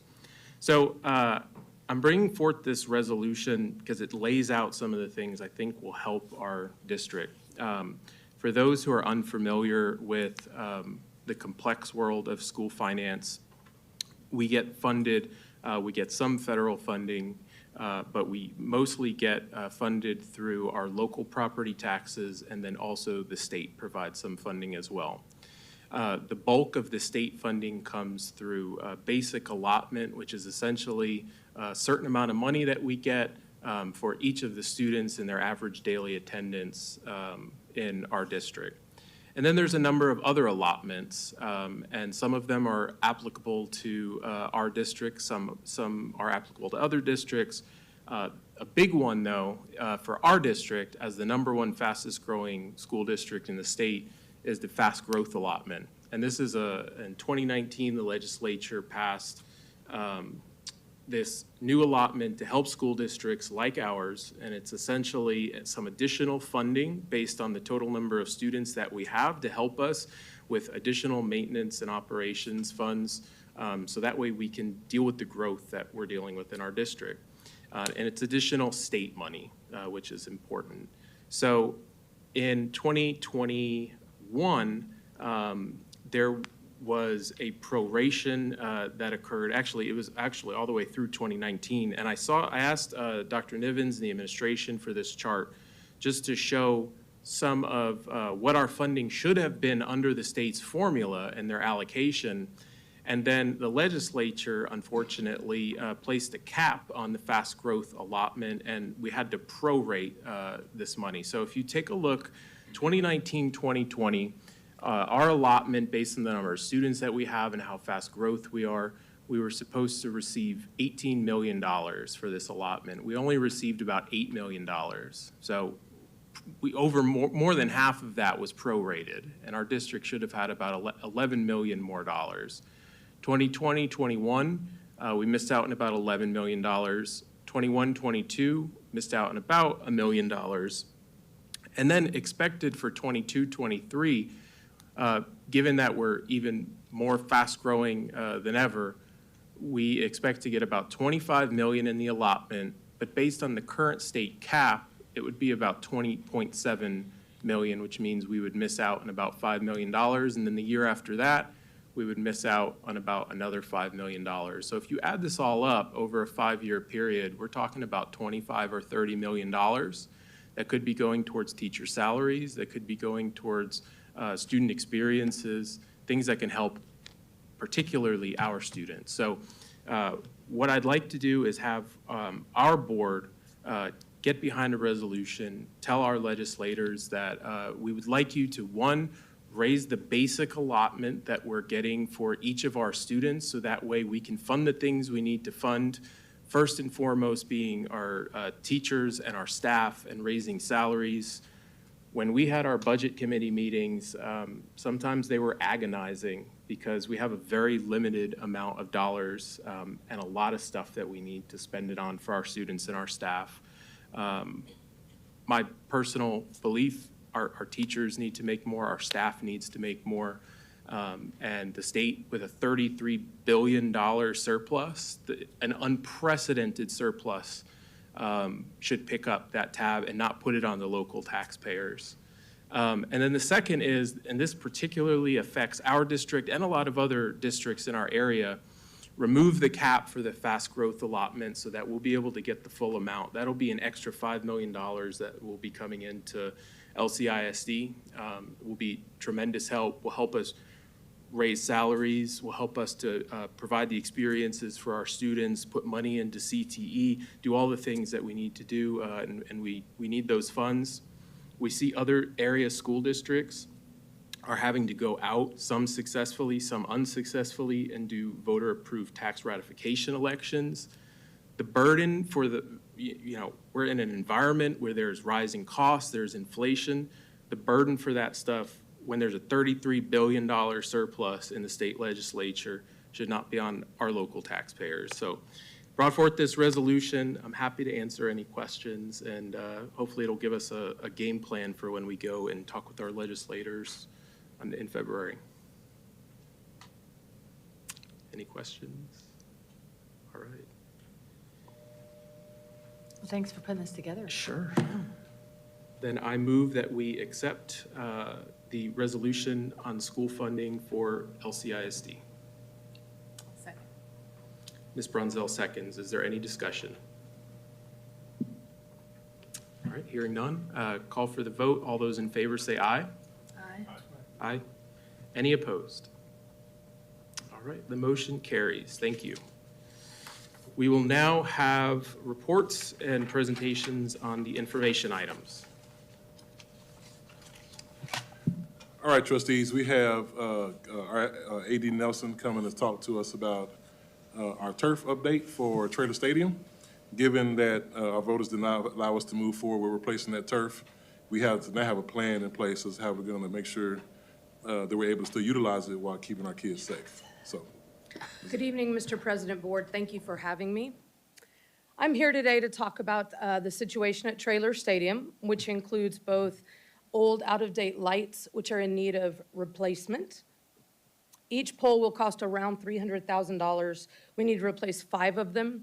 The 6th pole was replaced with LED lighting in 2019 after an issue with maintenance in which we had to replace the pole. Turf, we were able to get our field GMAX tested by 3 different people. It passed all 3, so the surface itself is playable. The substrate underneath the turf is good for another year. However, the surface turf, the carpet on top, is showing serious wear and years of use. The life of our current turf is listed at 1 to 2 years max. In this past football season, we spent many Thursday, Friday, and Saturday afternoons re-gluing seams that had ripped apart. You can see where the top picture is when they groom the field. The fibers are starting to disintegrate as they do so you can see that stacked there. We were able to get the turf repaired in time for each game, but it is becoming a weekly chore. An additional item is to be aware of the bleachers, especially on the home side. You'll see that the aluminum planks in the student section primarily are failing regularly, usually at least once a week, and having to be repaired with wooden planks. Those wooden planks last a few weeks before they too have to be repaired. Due to age, our bleachers don't meet current code standards, so any modification in the bleachers could result in having to replace all of them. So this would be a future bond item for discussion and decision. But currently, the question we have is how we will fund the continued use of Traylor Stadium, knowing that we need approximately $3 to $3.5 million in order to replace the lights and the turf and keep it operational. The decisions that we need to make have to do with internal funding. Will we try to cut the $3+ million from the budget somewhere to make those repairs and replacements? Will we add a participation fee or increase ticket costs to help compensate for that money? Or will we go out and look for private sponsorship and sell off the naming rights to our various LCISD venues? Another option would be to ask the voters of LCISD to reconsider supporting Traylor Stadium repairs in the future. We would have the opportunity to prioritize projects, look for cost-saving alternatives where they may exist. The earliest option for that bond would be May of this year, but even if the board were to elect to take this to the voters in May and they were to elect to approve it, it would not be ready for next year's football season because of that timeline. As we think about participation fees, I've based an estimate off of the number of athletes we had in LCISD last year, with an estimated pay rate of 60% of those athletes paying the participation fee. We're currently about 49% free and reduced lunch, so that's where that number came from. I set it up at $30 an athlete so that it would mirror what we've done with band participation fees. We would charge it to any 7th through 12th grade athlete that is in an athletic period or on an athletic team. Possible revenue generation would be just shy of $125,000. We would give our families the option to complete a waiver if needed in lieu of payment. And I've shown you the 3 school districts nearest us that also charge participation fees. The school districts that are missing do not currently charge participation fees. Another option would be to increase the ticket price to our campus athletic events. Last year, we sold just under 100,000 campus tickets online. The current price for tickets is $4, including online fees. So every $1 increase could generate approximately $100,000 in revenue. We don't have the flexibility to change our football ticket prices Those are set by each football district's DEC so that they're universal across. Another option would be to generate funds by selling naming rights to interested sponsors. We could have HEB Field at Traylor Stadium. We could have HEB Natatorium in LCISD. This is something we have not explored to date, but is something that could be an option if we could find someone interested in doing so. And then, of course, the other option is to look at bond funding, considering a future bond request to complete the repairs needed and crafting a strategic timeline to update the stadium for long-term continued use by 8 high schools and 8 junior highs as approved in our last bond. Next year's varsity football season includes 32 home regular season games. We start August 24th and we run through the week of November 4th. That's 11 weeks. We have scheduling conflicts for 6 games due to too many games being scheduled at the stadium or certain days of the rotation in a given week being taken out. We have 6 in LCISD matchups currently, where 2 LCISD teams play each other, 12 special event nights, including senior night and homecoming. Each school has between 4 and 7 home games based on it being year 2 of the alignment.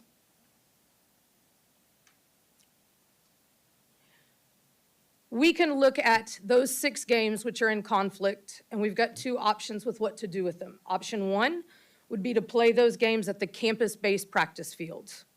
That would be at no additional cost to LCISD. It would keep home games in LCISD, and it would reduce our transportation needs and cost. On the flip side, it will reduce revenue compared to a game at Traylor Stadium. Tickets will be severely limited, and we will not be able to honor the passes we usually do for varsity football, including staff IDs, DEC cards, etc. There's no seating for band or drill teams at those campus stadiums for these games. There's no press box access for coaches, media, or scouts. And there is an increased security risk due to the limited space and facilities. They weren't set up for a crowd of this size with the number of buses they'll bring and the additional. Now, we do have some time to work on that between now and next football season and come up with a plan. Option 2 would be to rent stadiums for games from other districts. That would allow us to maintain security and event atmosphere at those games. It would allow anyone interested in attending the games to attend. But the estimated cost to Lamar CISD is $150,000. That's if we can find a facility willing to rent to us in weeks 6, 8, and 11. As we move further into the season, it gets harder and harder to find availability. In this situation, a team playing their second-year alignment would not necessarily have a home game. The home game could eventually become closer to their opponent than it is to Lamar Consolidated. We would have reduced revenue because of concessions. We would not get that money in the visiting school districts or in the districts we're visiting.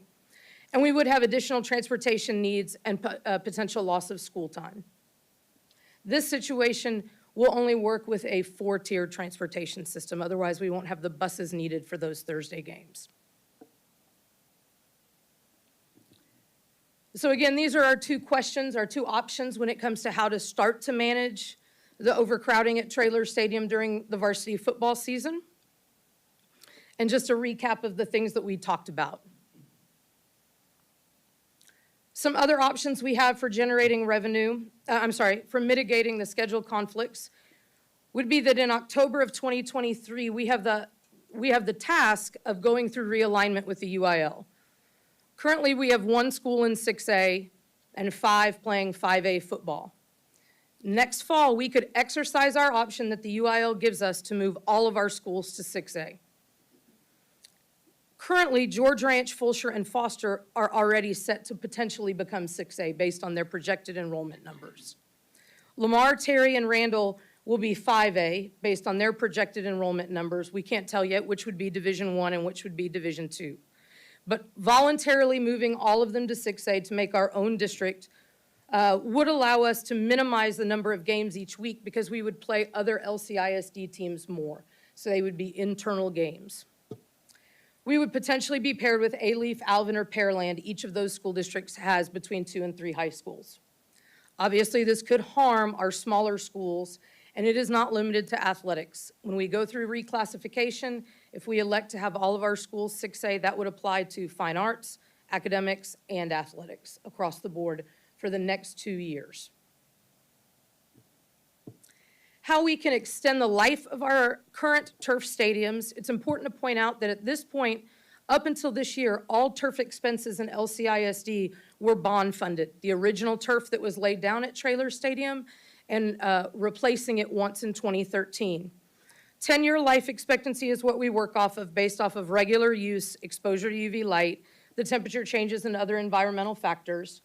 Currently, we are using our turf fields in LCISD, both for LCISD events and outside rentals. This graphic will show you what year each of our turf stadiums is up at the 10-year point, and we'd be talking about replacing turf at those facilities. Both our campus practice fields and Dickinson and Campbell Elementaries have turf play areas at them as well. So far, we have contracted with a turf company to come out each year and provide, to come out 4 times in the next year and provide repairs to our existing turf. That's a cost of just over $10,000, but should keep the turf hopefully playable for 1 more year. The other options we've got include limiting turf use, especially at Traylor Stadium. We would ask our tracks to make sure they minimized any walking across the turf. We would ask our PE teachers not to use the turf, only use grass fields. Soccer, we'd ask that they not practice on the turf unless there's rain. Football, we'd move their spring practices and games to the grass fields, and they would not practice on the turf unless there's rain in the off-season. We would restrict rentals to our non-turf fields at each venue. We would also restrict non-athletic groups such as band and dance if what they're planning to do involves the turf. We would also have to restrict community events such as graduation in the future, back to school block party, and Special Olympics, just to name a few. A few additional considerations. The athletic department has seated 2 committees. One is our budget committee and one is our staffing committee. They are made up of administrators, coaches from the 7th grade through the 12th grade, and we've started having some conversations about exploring possible budget reductions in order to free up funds for those stadium maintenance measures, including reducing our sports offered, the number of teams at each level, and each budget line item. We've also talked about the staffing. Is there a way we could reduce the number of coaches for certain teams? In summation, it is important to remember that student opportunities incur a financial expense immediately when they participate in those various things, but also to have the facilities to host those things as well. I'm available for questions. If you limit coaches, does that limit how many students can participate? It could potentially. It could also limit the number of teams. For example, in baseball right now, we field a sophomore team, and we'll have to, if we get pushed into the situation to make that budget decision, we'd have to decide what the return on that investment was. And if they needed a dedicated coach, or if the varsity or varsity assistant could coach the sophomore team as well. And I have one other question. When you're looking at the turf, at what point do you worry that the condition of the turf could cause more injury to our athletes? I was relieved to find out that the GMAX testing showed the substrate was still in working condition because that helps with knee injuries and concussions. However, you can see some of the holes in the turf that we had to repair this season. You can imagine any athlete in any sport or activity running down that turf and catching one of those seams with a cleat and the potential for injury there. So it's one of the reasons we have contracted with the turf company to come out and do repairs. It's also one of the reasons we walk the field before each game. Thank you for that presentation, first of all. That was a lot of information to put together, so thank you. Time-wise, even if we were able to go out for a bond, I believe you mentioned that it wouldn't be in time for the next season. What does the process, since we haven't done it before, but to give naming rights for a price, what would that time frame look like? I mean, just estimated. We would have to put out an RFP to open that opportunity to area businesses and those that would be interested in it. Then that's a Jill Ludwig question, sorry. But we would have to put one out in order to get those back once we made that decision. And then assuming someone was interested, that would be something that we would have to craft the parts of that contract during that process. It would be new for LCISD, so I imagine it could be a slightly more extended timeline as we work through all the legal and financial aspects. I mean, again, I know it's a new process, but just thinking if those two things, you know, if that combination was something that made the most sense and hopefully didn't affect the student athletes. I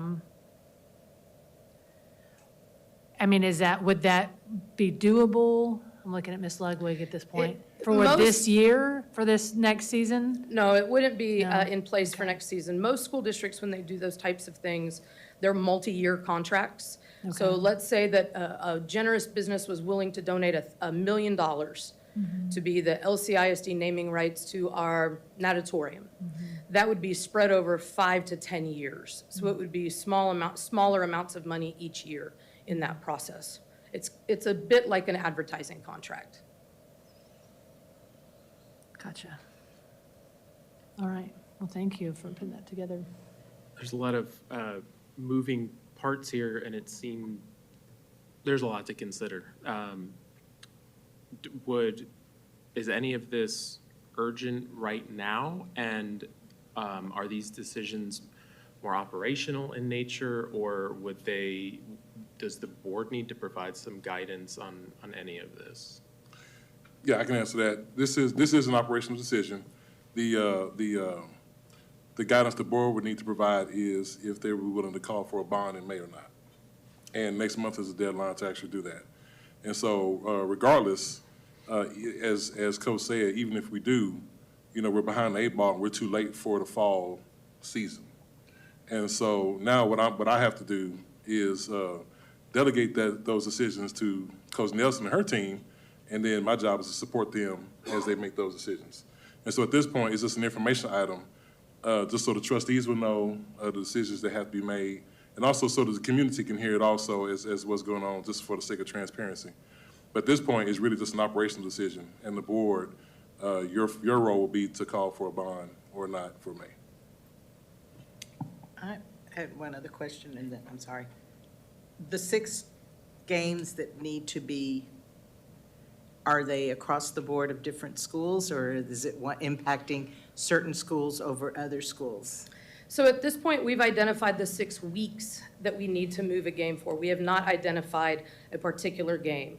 I will tell you, I've taken a look at the schedule and attempted to identify a game each week that I think would have the least impact.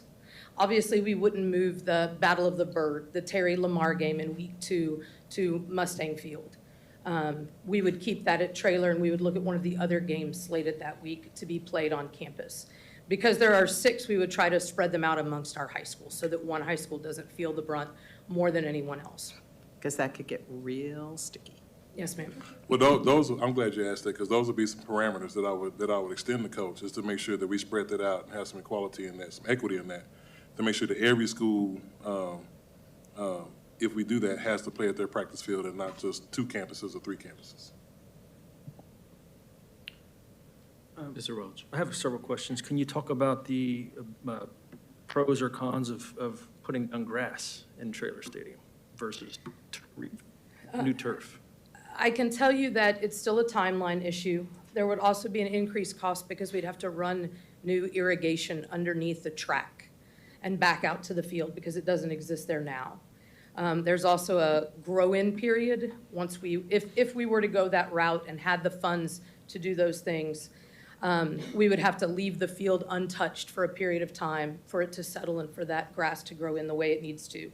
There's also an increased maintenance cost in that. And to be quite honest, I would be very scared to play a Thursday night game in the rain when I had a Friday game and a Saturday game behind it. Whereas we can do that on the turf because as the rain comes down, it's filtered through the turf and out. In a grass field, that could obviously create a very muddy situation. And worst case scenario, that would happen very early in the season.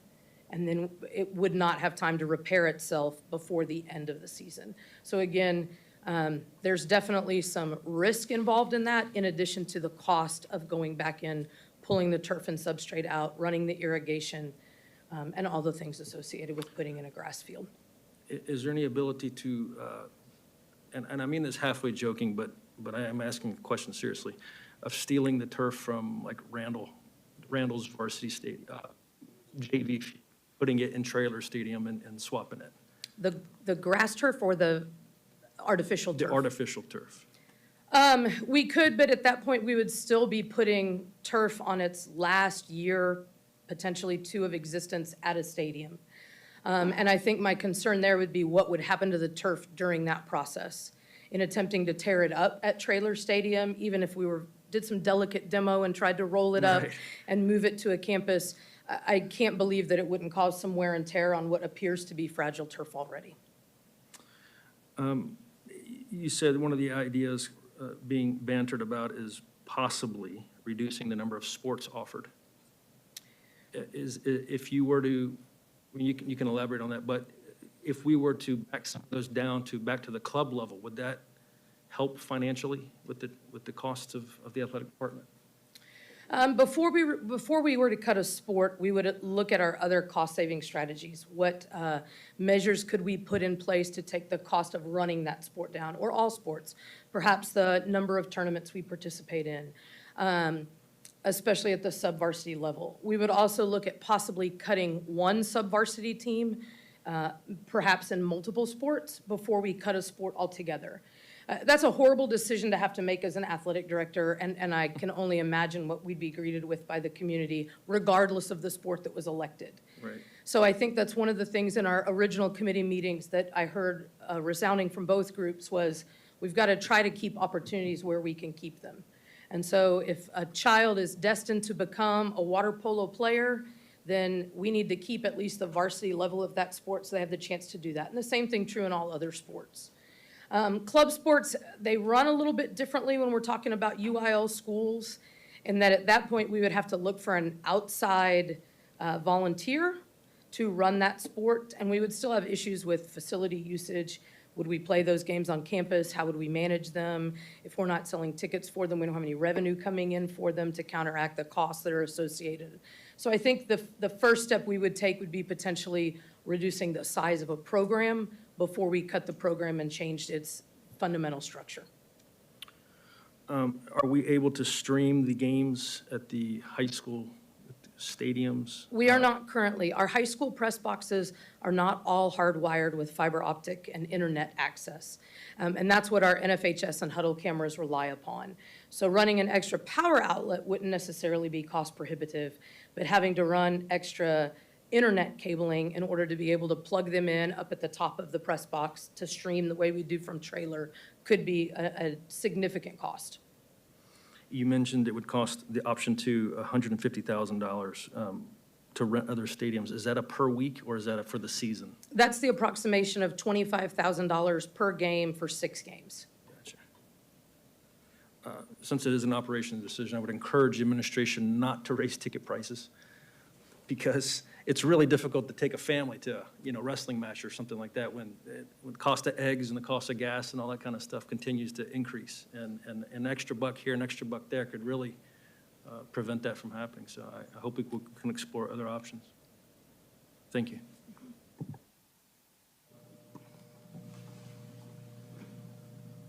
All right. Thank you, Coach. I just wanted to comment that I was here when we finally made the decision to put the artificial turf, and it was a big to-do, and it's just the perfect storm that it's been 10 years. Because once we can get the money and get it fixed, it'll be hopefully another 10 years before we have to face this dilemma again. So that's the hard part. I'd hate to go back, because I've heard from so many players that they really like playing on the artificial turf versus grass. And I'm not a football player, so I don't know why, but I've heard from coaches, and they've told me that too. Thank you. Thanks, Coach. We'll now have reports and presentations on the future action items.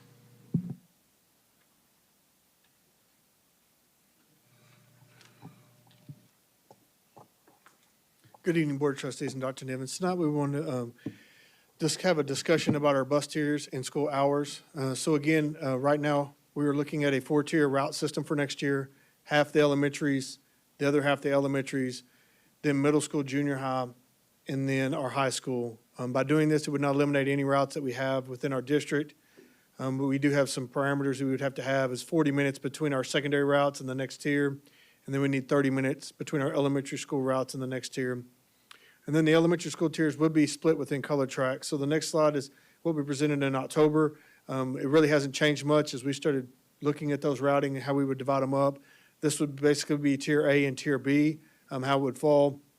As you can see, we're dividing the color tracks so that buses could run within campuses that are very close to each other to be able to minimize the distance and time between the two.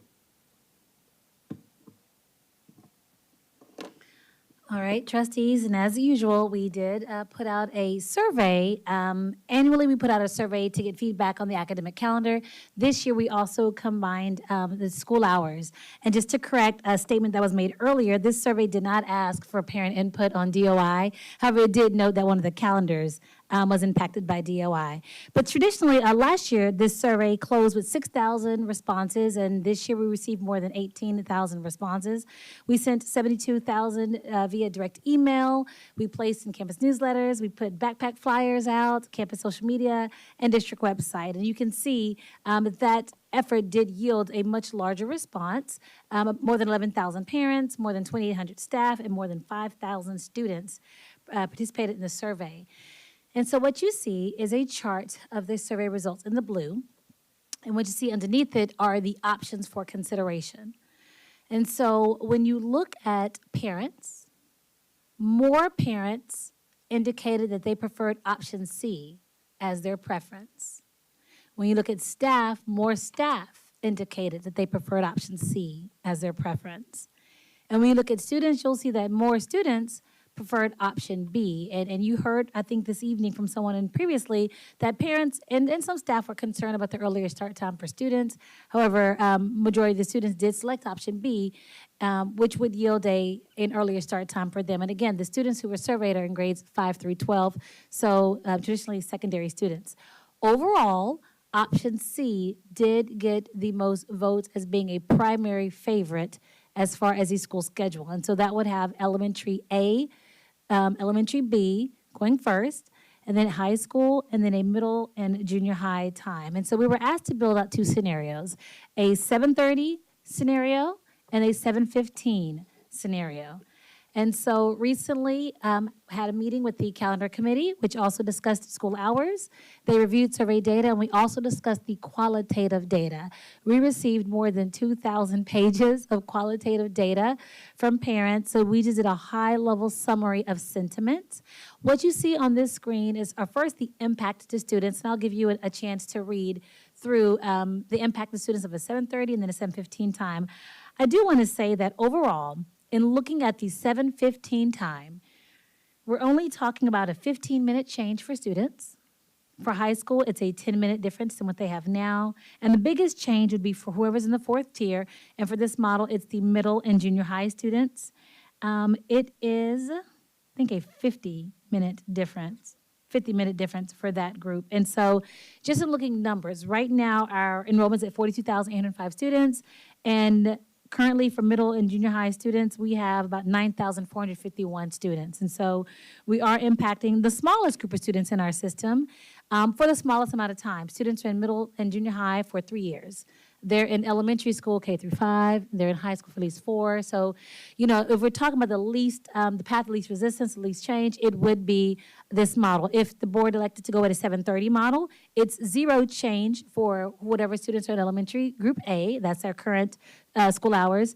It's a 30-minute difference for students in group B, 25-minute difference for high school students, and a 65-minute difference for middle and junior high. The committee also considered impact to staff, and I'll give you a chance to review staff impact. Most notably, the impact to staff, the difference between a 7:30 and a 7:15 model is not the major point of consideration. Just moving to the 4-tier system is going to be what the staff will need to work through. And then for parents, just want to share some parent sentiments. Parents did express sentiments about middle school and junior high schools being unsupervised in the morning, and so I believe that's what led to them preferring them having a later start time. We do believe that overall, we will see improved traffic conditions at our secondary campuses because we are putting a greater time gap between those two. Other than that, I'm ready to entertain any questions you may have.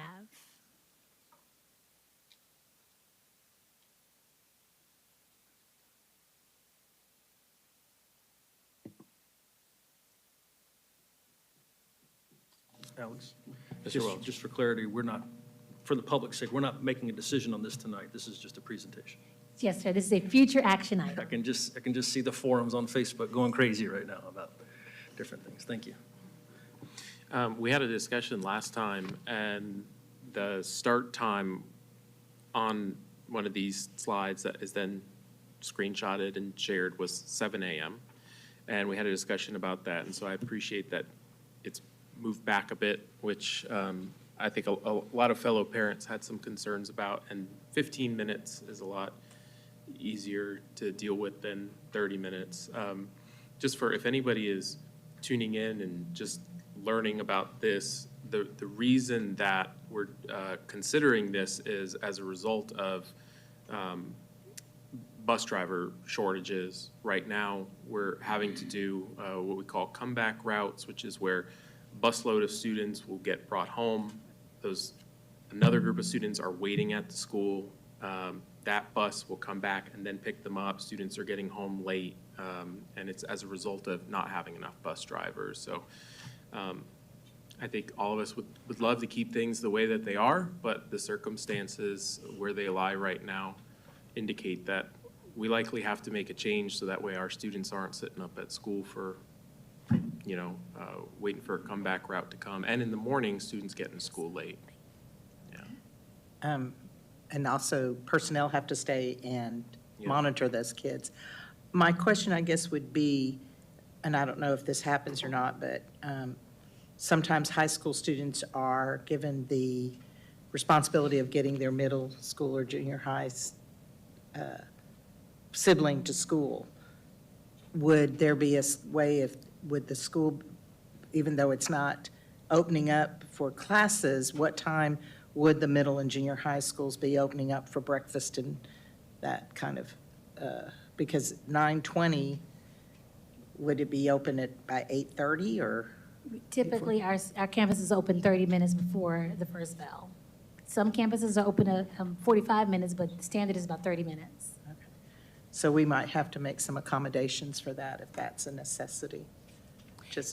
And that did come up in discussions just about the middle and junior high, recognizing that while parents can easily solve for elementary, it's not common for a middle schooler to be in a daycare situation to have alternative transportation. So that was a point that came up via parent feedback, and then the committee did discuss. So that was something that's been on everybody's radar. Yes, okay, ma'am. Thank you.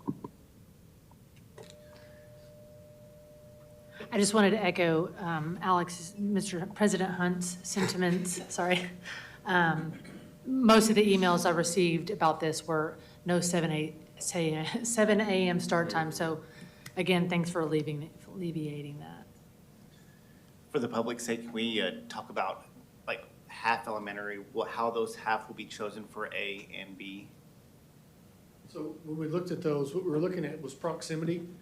Within our color tracks, it made the most sense that those elementary schools were closer to each other.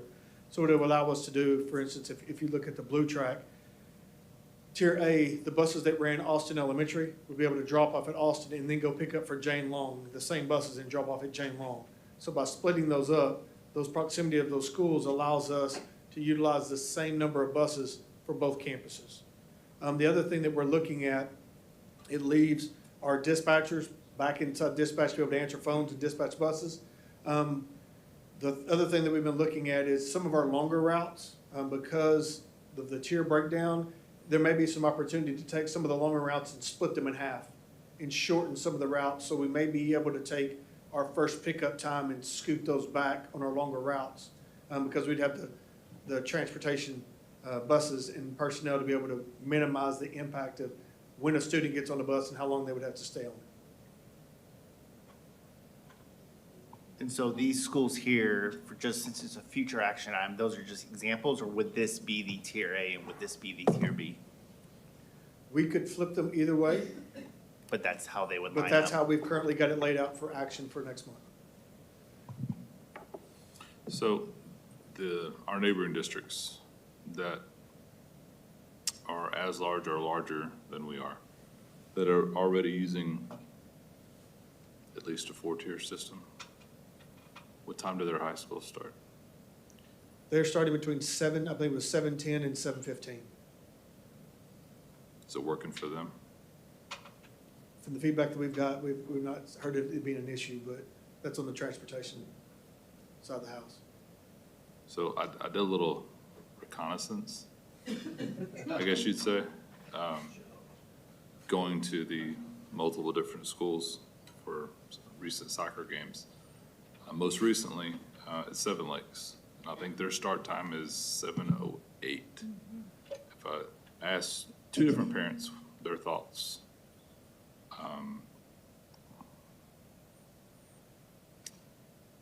nothing negative at all. I understand that going to this system is going to create some difficulty for some people to adapt. But as everyone stated, we've got no choice. Something's got to change with our district growing as fast as it is. I know everyone fears change in this district. This district went a long time with nothing changing, and now we're paying the price. I don't agree with the times for, I guess, option C. It does not do anything for high school or junior high. One of the parents mentioned earlier about the kids being out late for extracurricular activities. That doesn't do anything to alleviate that, for sure. A 7 a.m. start time for a high school, or even 7:30 or 7:15, whatever. I mean, your kids' practice would be ending at 4:15 versus 5:15, or 3:15 versus 4:15. I just think this, it's got to happen no matter what, but the proposed layout, I don't agree with.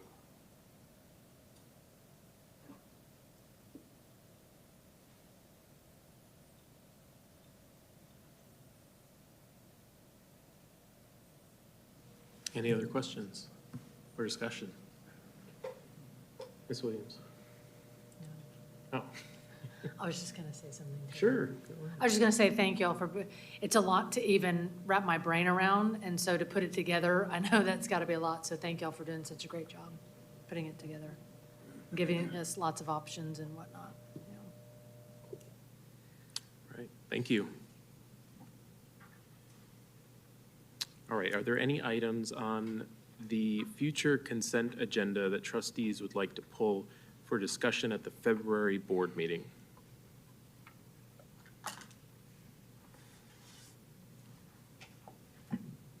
Okay, hearing none, it's 9:09 p.m. We're adjourning to closed session pursuant to Texas Government Code Sections 551.071, 551.072, 551.074, and 551.082, the Open Meetings Act, to discuss personnel, land acquisition, or consultation with our attorney.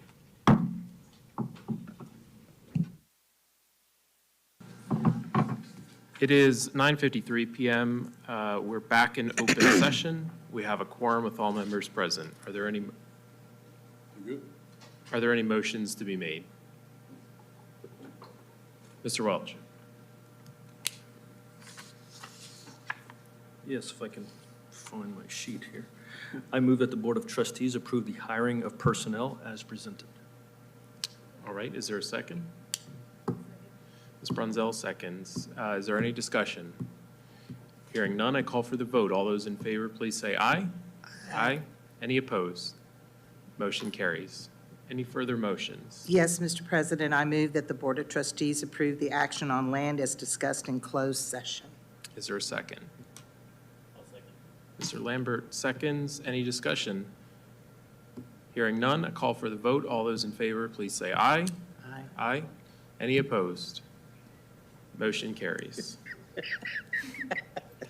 Are there any future agenda items the board would like to add? Are there any upcoming meetings or events?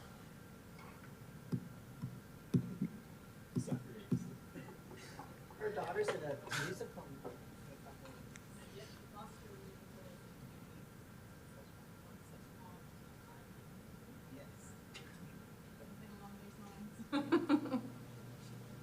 Men Who Cook is 18th of February.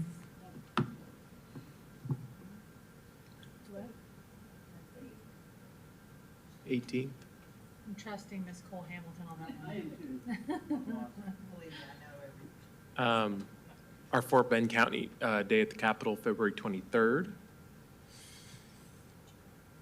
All right. Very good. Anything else? All right, meeting is adjourned. It is 9:55 p.m.